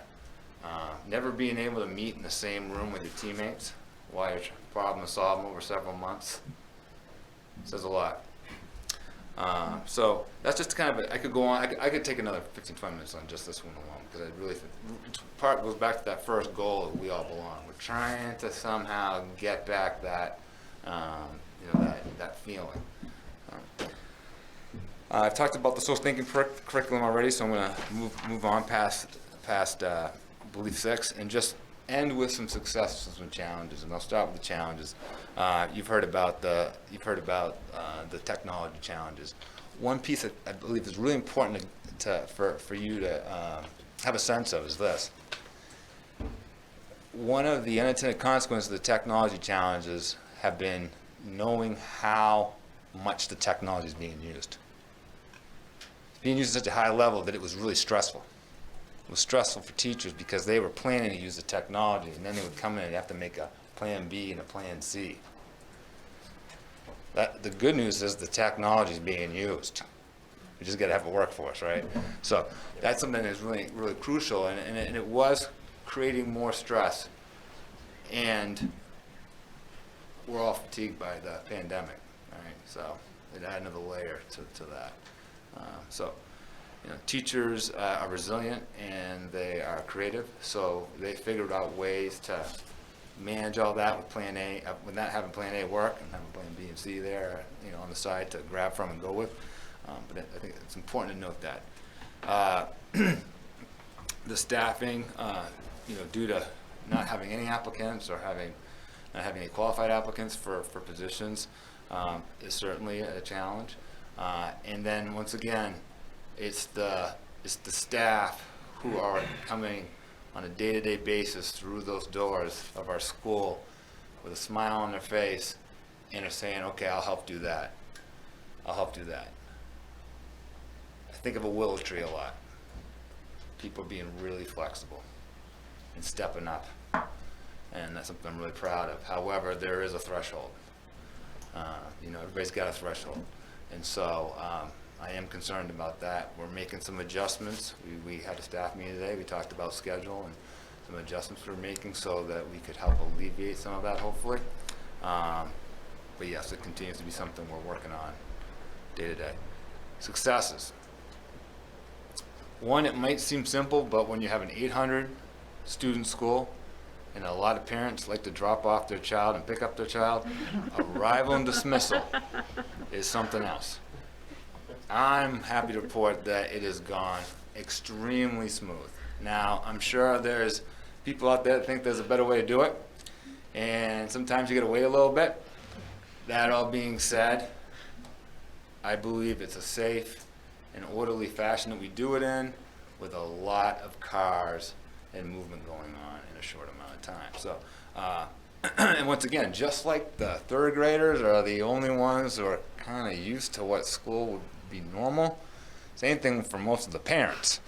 So when you double the number of families that are dropping off in the morning compared to last year, you have to do it a little bit different, but have some familiarity so it doesn't feel all that different. So I cannot emphasize this enough, that the Wyndham Primary School staff across the board, special education, support staff, the professional teachers, the specialists, everyone has been resilient, flexible, and has had a smile on their face, even though there is a high amount of stress going on, not just at Wyndham Primary School, but across the country in schools.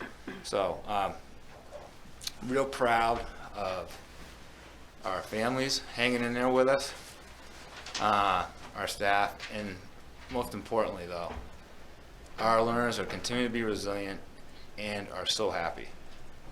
I mean, they crack me up with some of the things they're saying, just because they're so happy. Like the joy is there, and that's just precious. So, thank you for the time tonight, and I want to fill in any blanks for you. Marge. It was asked of somebody else, but I was just curious because I know some parents have basically brought it up. How are you handling the mass breaks at the primary school with all those little people? So we've talked at staff meeting about, using the outdoors as much as you can. Of course, we all know we live in Maine, so that's, there's limits to that, especially in a couple months, right? So, kids have snacks. They take off their mask for that. They take off their mask when they go to lunch. They take off their mask when they go outside. If a child, what I observed, if a child needs a mask break, sometimes they use the bathroom. Teachers can have them go out in the hallway as well. But for the most part, though, they do well at it. Yeah, they really do. I mean, if they need an opportunity, our teachers are good about providing it. But I think it's no different than, Marge, you've been in the building enough to know just how flexible teachers can be about, there's some of our learners who just need breaks because that's how their motor runs. And teachers are really great about allowing kids to have those breaks. So. Since you brought up technology, and I don't want to put you on the spot, but I'm going to, I wonder, since we have a captive audience here, if you could give an update on... Sure, I'd love to give an update because things are greatly improved. It was actually in my superintendent's notes, but we have gone from a 10,000 user firewall made by Meraki, and believe it or not, we have 6,800 devices that are on our network on any given day at any given time, and we have retired that piece of equipment, and we have moved to a 50,000 user, I take that back, it's 32,000 user FortiGate, and for the first time yesterday, we have a 1.5 gig line that I've learned so much about networking. So networking is just like plumbing, and the larger your firewall, the more water that you can come into your house. And so for the first time, we have a 1.5 gig input that comes into our building, and for the first time, we were actually able to use all that data to be able to spread out across our building. So I am now seeing internet speeds at my desk that are, I don't know, sometimes 10 times what I have at home. And I know in some of the buildings where we had some issues, things are speeding up. Randy did NWA testing this week, had 130 kids on simultaneously, worked flawlessly. But in addition, we have the way Spectrum was set up in our district. Spectrum for Raymond and also for Manchester started in those buildings, but then came to the high school and then went back out. They'll be getting their own Spectrum lines. I think December 28th is the date they're scheduled. But things have sped up quite a bit. The addition of a new firewall has really helped us out. So pretty excited to actually have internet back and distributed across the district. And we have become so dependent. We've also learned that our new MacBooks actually use more bandwidth than the old ones did. And we're not the only district that has run into issues with slowness because of some of the new machines. But now we have a new FortiGate, and we can now have up to 32,000 users. And that would be quite the enrollment increase. But if you think about it, as a user myself, I have my phone, I have my laptop, I have my desktop that are all hitting the network, so I'm 3 users every single day. But we've seen some growth, and we're starting to see things kind of settle in a little bit. Well, I happen to Long know, answer. I happen to know that you check it Constantly. constantly in the morning. What is it? I've been with you. What is it? Yep. So it's been on all of our minds, and it's really good news that we're back on track, especially for instructors. Back to Kyle, Pete. Yeah, Kyle, I'm curious about our youngest learners. I mean, at this point, unfortunately, they've spent a good portion of their developmental years wearing masks themselves, being around people that are wearing masks. Are you noticing anything or hearing anything about like an uptick in speech development needs, or are we seeing anything there? Because that was one of the worries that some experts said is, you know, you don't learn when you can't see the mouth forming the words. Right. My anecdotal experience, I don't know if I can respond to that. Might be a good question to ask our speech therapist, or maybe Lisa Garno. I haven't noticed anything from observing kids. I mean, certainly, as we all experienced it, you know, with the mask, you have to be a little more attentive with your listening. You know, you gotta sometimes get a little closer just to hear, and that's certainly a natural consequence with the young children. You know, sometimes asking them to speak up a little bit. However, what I experience with that is that both our teachers and our learners are pretty good at. They've gotten accustomed to that now, and making sure that, you know, you've got the right level of voice to be able to be heard. Right, You know, thanks. with a quick reminder about it. Yeah, I'll ask Lisa. Anybody else?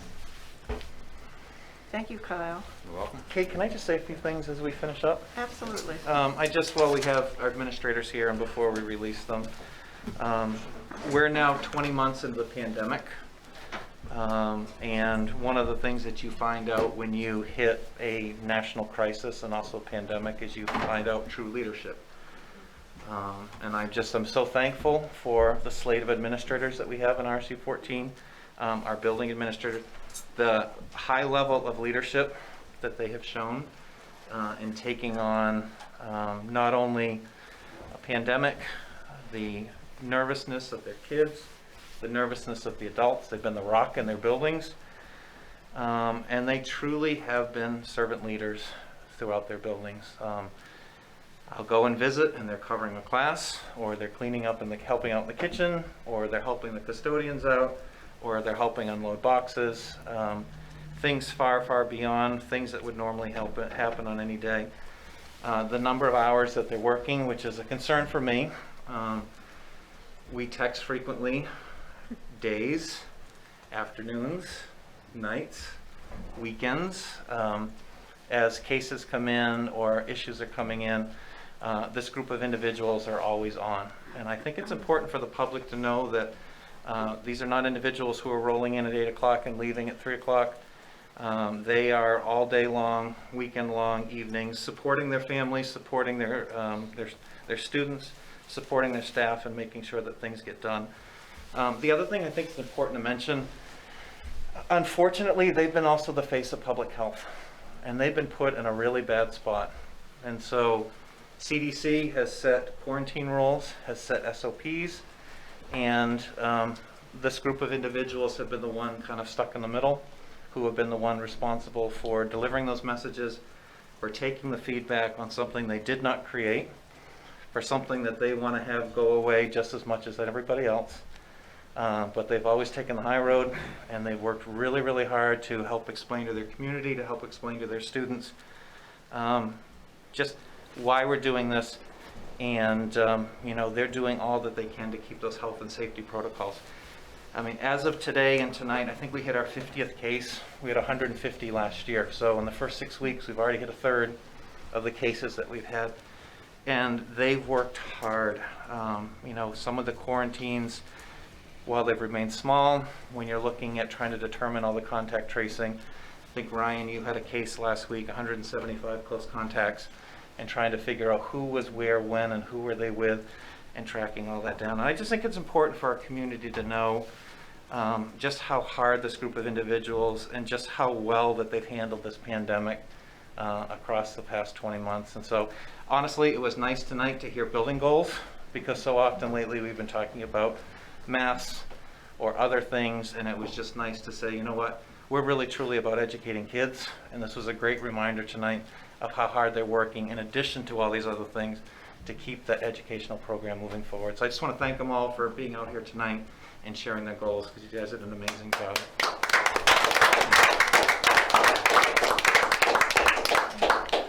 Thank you all for being here. It's been a long day for you, I know, and we appreciate the input. Like I said, I can't think of the last time that we've had this opportunity. I don't know if we've ever had this opportunity to all be in the same room together and hear educational goals, which, as Chris mentioned, is quite refreshing. So thank you. Please let us know if there's anything that we can do to help support you. Our ears are open, and we're very grateful. Thank you. Go home. Go home. Okay, we're going to move on to item 8, appointments. A motion, please. I move to approve the following appointments for the 2021-2022 school year.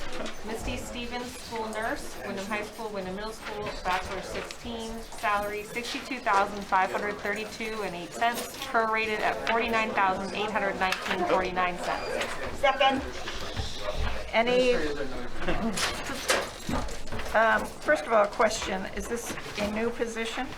This is a one-year position. Okay. And this is to support our nurses at, actually all across the district.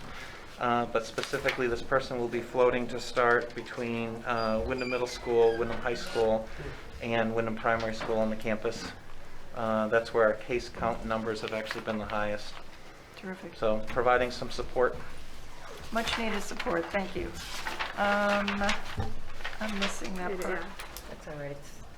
I believe it's there. It's not. Okay. Just go off that public comment. Any public comment? None. Board comment? None. All those in favor? Thank you. Item number 9, policy. Is a motion, please? A motion to approve the second reading of the policy, and my glasses just fogged up. What is it, ACAF, I hope? Good job. Bullying policy? Second. Moved and seconded. Any public comment? Board discussion? All those in favor? It is unanimous. Item 10, report of the secretary. May I have a motion? I move to approve the minutes of the October 6, 2021 meeting. Second. Any public comment? Board discussion? All those in favor? Thank you. Committee reports. Pete, anything for finance? No. Scott, anything for facilities? Negative.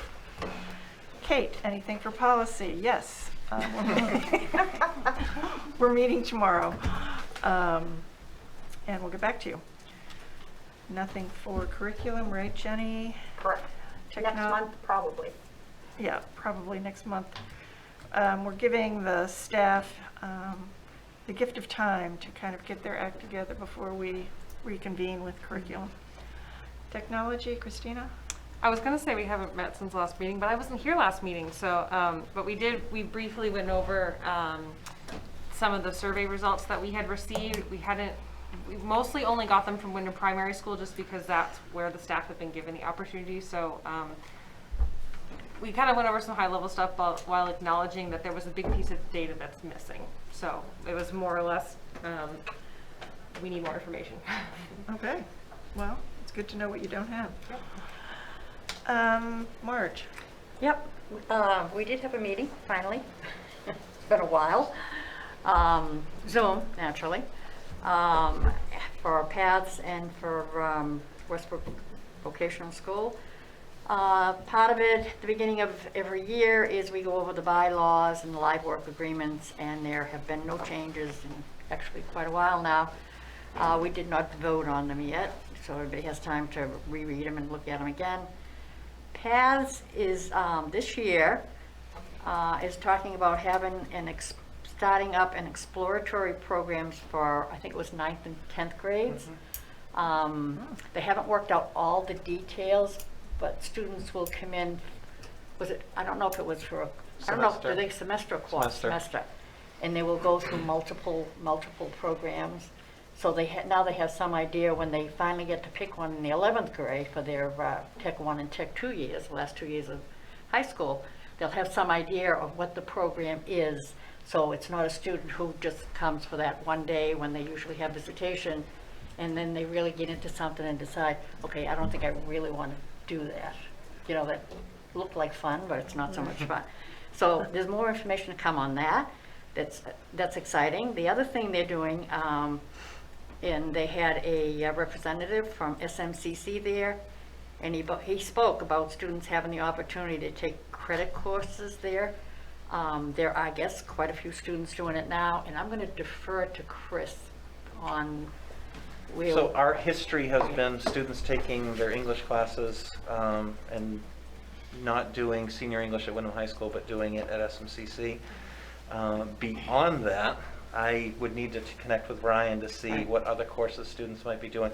We also had the nice partnership at one time with the pre-COVID, where SMCC was offering courses at Wyndham High School. So it was much easier for our kids instead of having to go over to South Portland.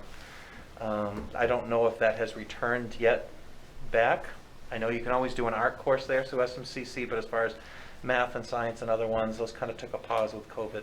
Yeah, and I guess right now the heavy emphasis seemed to be with Gorham High. So Chris and I talked about it, and he's going to check with Ryan to see how much more we can get the kids involved with that. Westbrook Regional, and for people who are new on the board, Westbrook Regional is our technical school of first choice for our students. If they want something that's not offered at Westbrook, then they're allowed to go to PATHS. PATHS and Westbrook work really close to making sure all the kids get into something. So they usually are able to juggle things. There's very few kids that get turned away. The only thing that might happen is they might end up on a waiting list if a program happens to be full. The other thing is Westbrook, and they've been talking about it for a couple of years now, but finally have everything in place. It's up and running. Their cosmetology program is finally running. It's all set up. They've got the staff. So they said they expect to have a big increase of students signing up for that. What I don't have right now, the enrollment at Westbrook is 383 students. Both of the, and once I get the minutes, I'll send them out to everybody. You'll get them in the mail. Because we didn't have it from PATHS, he didn't have it available at the time. But both of them feel that the enrollment has been up. Both students also reported that students have been great this year. They've come in with positive attitudes. They have had, behavior-wise, they have not even seen an inkling of what they've had in the past. Kids are happy to be there. They're happy to learn. They said, and they're just delighted that they've been able to come back in to that shift of going back to school again and going to two schools actually, because it was very awkward before. But I guess the kids are doing really well, and they are very happy with the students that other schools are sending. So it was pretty, what they've done is, we used to go and there was the PATHS meeting, and then we would wait, and then there was a Westbrook. We go one time at one school. Well, they've incorporated them together now, so they're trying to consolidate some light items that they have. So the meetings are, although I do most going over there because they used to feed us all the time. The culinary, I know, and they don't deliver. No Uber there. But things are looking good. They're happy. They're really trying to expand, making it easier for parents to understand what's going on. So there's going to be a lot more involvement, because as we all know from what we watch on the news and what we keep hearing is that skilled labor is very hard to find in Maine. So everybody hopefully is finally getting the message that, there's good, all of their children do not have to go out and be engineers and electricians. And the thing being is, a lot of students who leave here, because we've gone to their graduations, are going to some really nice colleges to get degrees. I mean, these kids can really go far. And if nothing else, you know what, you can learn how to fix your own car. Excellent. Al? Yeah, I anything? got a couple things. It's been a little Good. while since I've been able to report, so Yeah. a couple things happened. I know I talked about maybe 2 or 3 weeks ago about homecoming was upcoming, and that's happened, and that was really cool. The pep rally was a big success outside of the stadium.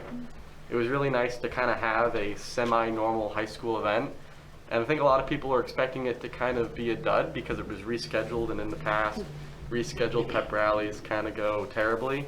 But there was really high attendance. A lot of people were there. Surprisingly, the freshmen won overall. Happened to the The seniors didn't even come in second. They came in Oh third. my gosh. So, I mean, that was pretty crazy. That's unusual. Wyndham High School raised about $1,700 for the Patrick Dempsey organization, Very and nice. the juniors raised the most percentage of that. And in reward, we got to have a Zoom with Patrick Dempsey, Oh, which was wow. pretty cool. They asked me to speak to him, which was surprising, but I mean, that was pretty cool. And he's gonna try to come to Wyndham High School at some point and congratulate the kids and talk to us, which is pretty cool. That is. The internet's been pretty good over the last week, which is really exciting. Especially for the kids like me who are taking virtual high school classes online. It was really tricky when the internet was kind of unstable, so now study halls are becoming more productive and it's a lot easier. Student and class councils, the elections for those are happening within the next month and a half, so that will allow a lot of fundraising groups and honor societies to start getting work done.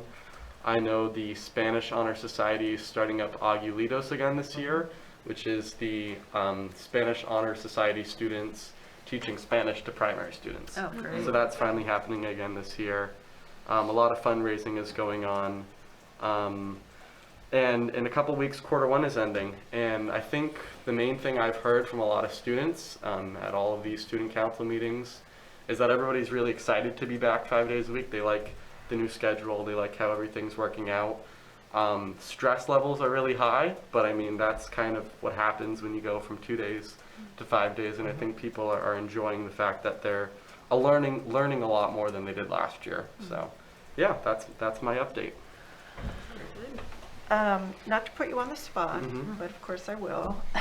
Student council meets, and in the past, the board had always been on a monthly basis engaged outside of this venue, have an opportunity to meet with student council folks to just get the pulse of the nation. And I wonder if you would take that back to see if there's a way that we might be able to connect more. You, of course, are the conduit to the whole building, but it would be lovely to have a broader connection with the students. So if you could take that back and think about it. how we Yeah, might be able to they're do working that. on a couple things called student summits where we're trying to figure out policies and things that students are liking and not liking. Oh, So terrific. definitely going to work on that. Okay, great, thank you. Did I miss anybody? I don't think so. Okay, let's go to the superintendent's report, please. Sure. So, first of all, and I think Randy, or maybe it was Beth that alluded to it today, I did get a chance today, which was wonderful for me, to spend half the day out in schools, at the elementary schools and at Jordan Small. And honestly, I had the best time today with a young gentleman at RES making Play-Doh dinosaurs with cookie cutters. And as I shared earlier, every time I made one, he'd squish it. But just a great time to connect with kids and just a reminder of why we do what we do. And it was just nice to be invited in a bunch of classrooms and participate in some things. And just going around the district today, it feels like 7 weeks in or 8 weeks in, whatever we are, it feels like routines now are just getting developed. So things that might have been the end of September, maybe now starting to go. So it was just nice to start feeling some of those routines and seeing those in place. Last week we had the opportunity to host Michael Dorn. Michael Dorn is a world-renowned expert in school security, and that was made possible through the COPS grant that we received. I think that's now almost 2.5 years ago, which paid for the SRO, but also paid for him to come and do with his associates safety assessments of all of our buildings. In addition, he met with HR and met with other functions and just talked about how do we safely hire people, and even had some great suggestions with, we have a very rigorous hiring process. Make that as visible as possible so that someone's not even tempted to go ahead and apply for any of the positions.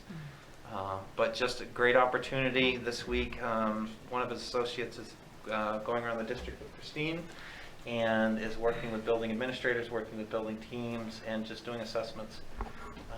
But Michael is, again, world-renowned, has been involved with after actions for every school security issue over the last 20 years in the United States.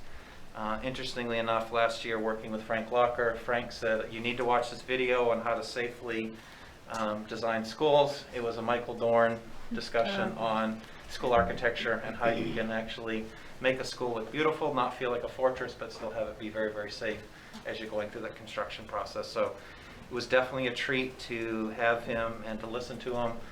I got to spend part of my day, and Christine got to spend a whole lot more time with him. But I look forward to seeing his report. The board will have an opportunity to meet in an executive session a couple weeks coming up. We will go over the school safety plan. We'll also get a little bit of initial feedback to you at that time as to things that he brought up. Also happy to announce that Stacy Sanborn, who's a Manchester teacher, she learned today that she is the Maine Agriculture School Garden Educator of the Year. Wow. So many of our schools have some beautiful gardens, and it's actually a nice aspect of RSU 14 of being able to, first of all, the wonderful grounds that we have, the wonderful gardens, but congratulations to Stacy for that recognition. And I think she was nominated by Pam Lands at Manchester School for the work that Stacy does. And Stacy integrates that in the curriculum.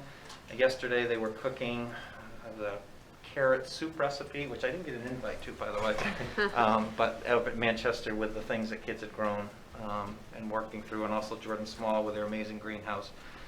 So exciting for Stacy.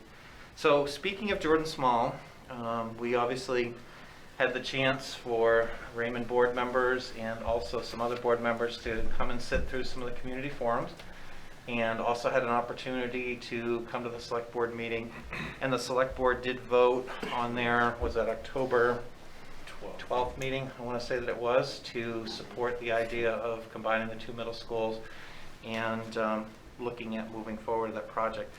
Ultimately, that decision comes down to the RSU 14 board. And so that recommendation is a recommendation, and you as a board have a chance to weigh in, to learn a little bit more. So starting November 2nd, the board will be holding a forum, so they have a chance to listen from people. And I think normally that's a Wyndham meeting. It's going to be a Raymond meeting, and the opportunity to hear from people. In preparation for that, big thank you to Christine and some others who've worked on an FAQ and a letter to the community as far as that project and a way to provide input. And so that will be going out tomorrow via Blackboard to all families. We want to hear from everyone, their thoughts on this very, very important decision. So that piece is coming up. Just want to make everyone who's watching tonight aware of that. Look for that letter, and also we'll make sure that we get out as much information as possible to that. Other quick updates. The second round of vaccine reports for school personnel came up today.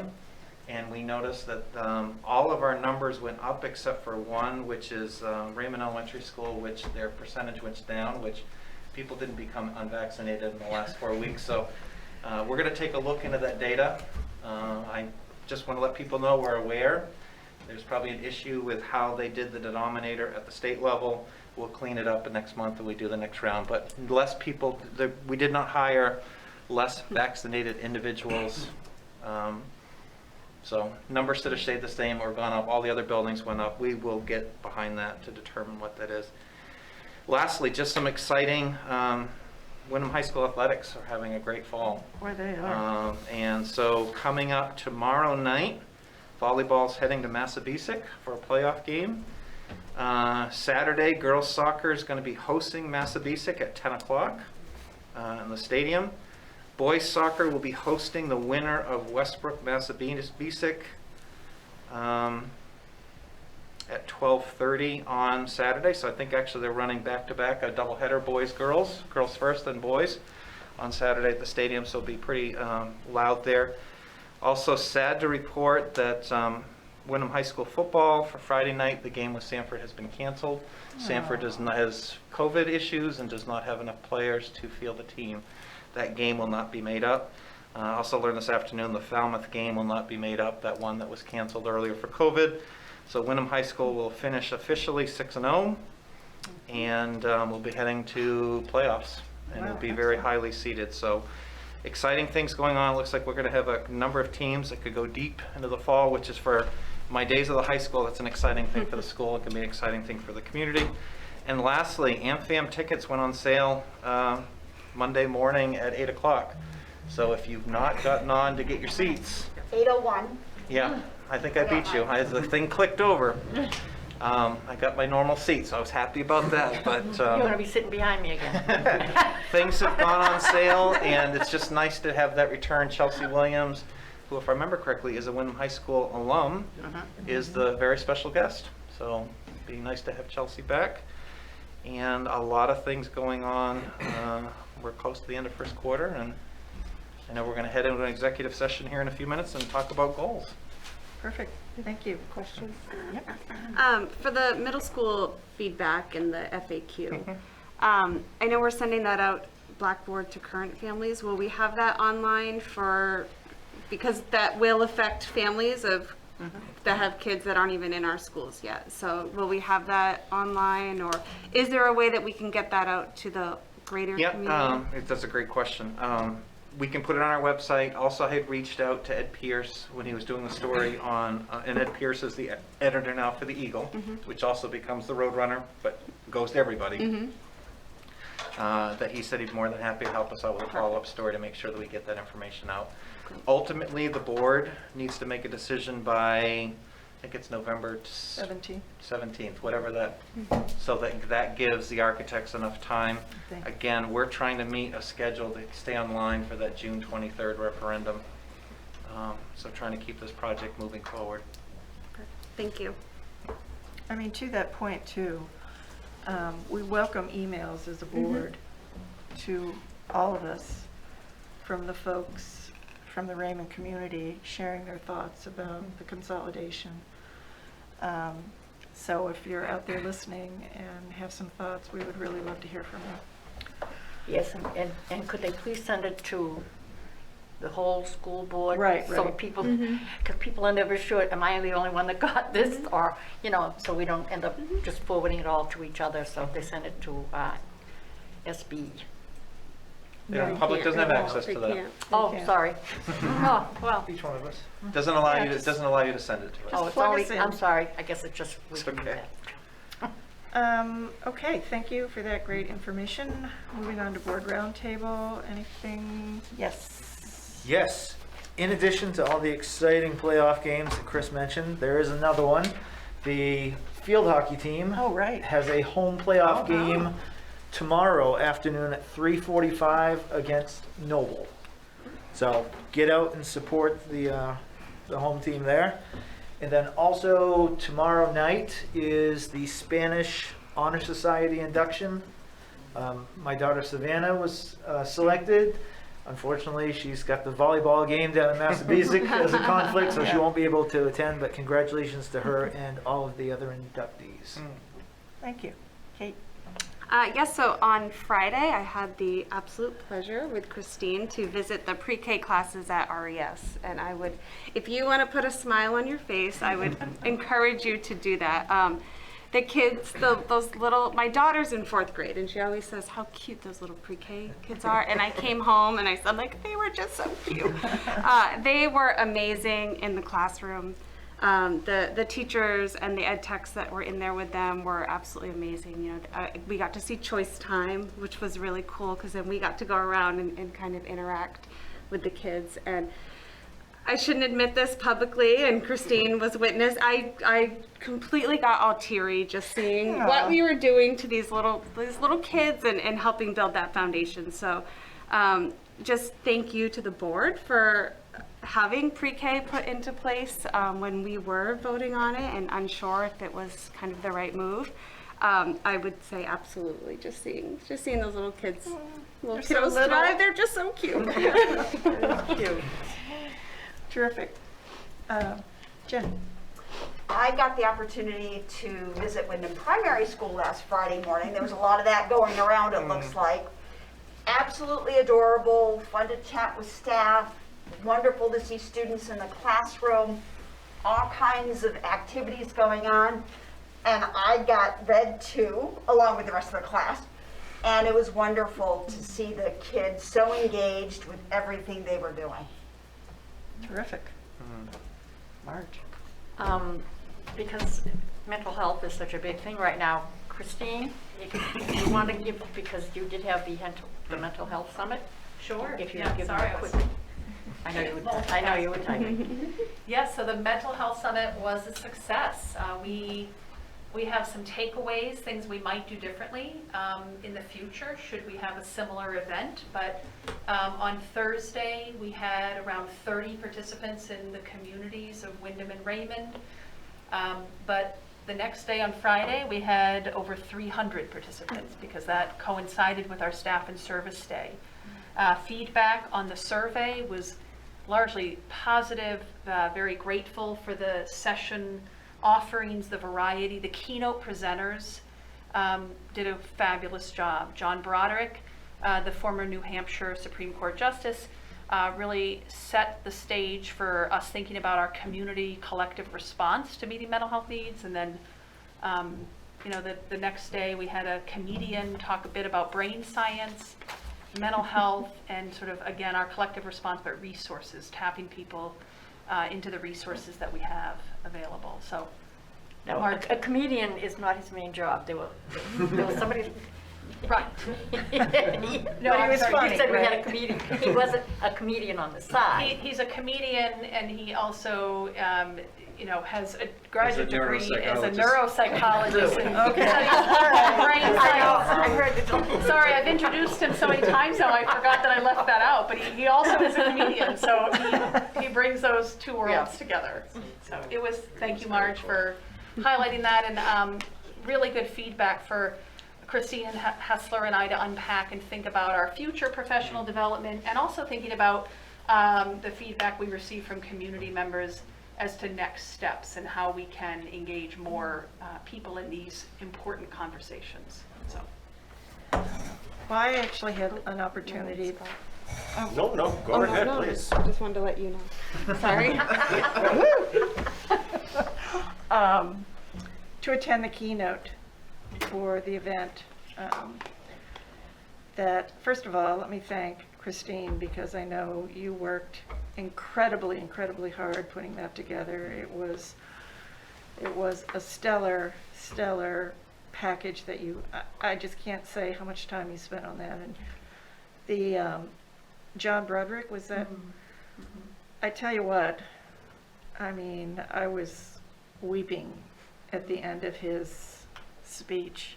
And I think we actually included a link last time in the board packet, but if you have an opportunity to listen to his talk about his son, it was incredibly moving, and really makes you think about our community and how we can do better to connect.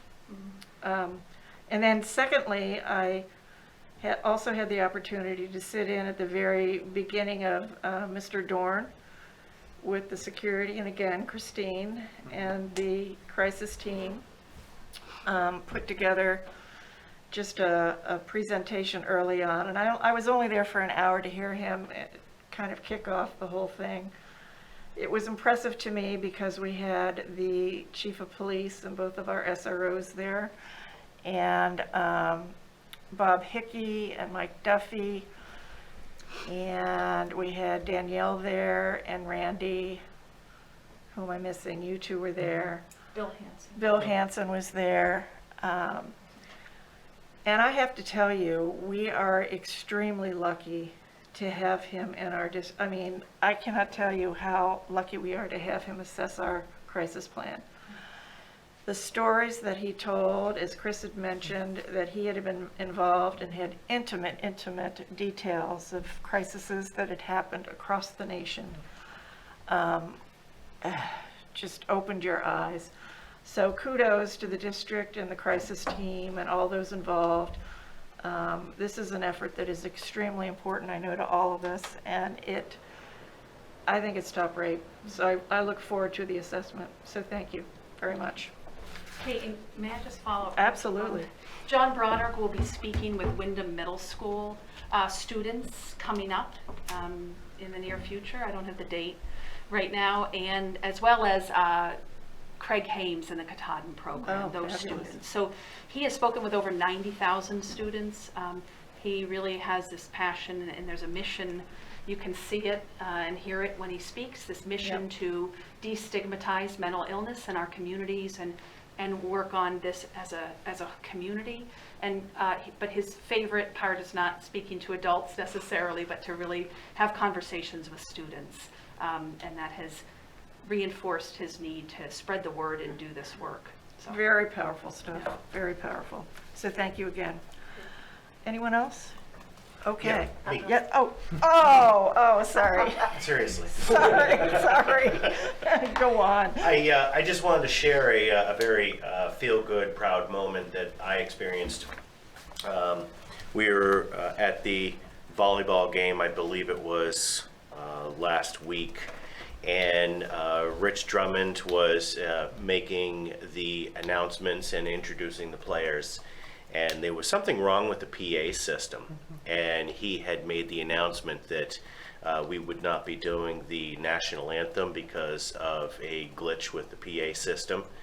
The girls' volleyball team stood there and started singing the national anthem, and the next thing you know, the entire gymnasium was singing the national anthem. That gives me chills, actually. It was awesome. It made me feel really good and very proud of being a part of this district and very proud of those girls. So I just wanted to say, job well done, ladies. That's great. Excellent. Anyone else before we go into executive session? Seeing none, may I have a motion, please?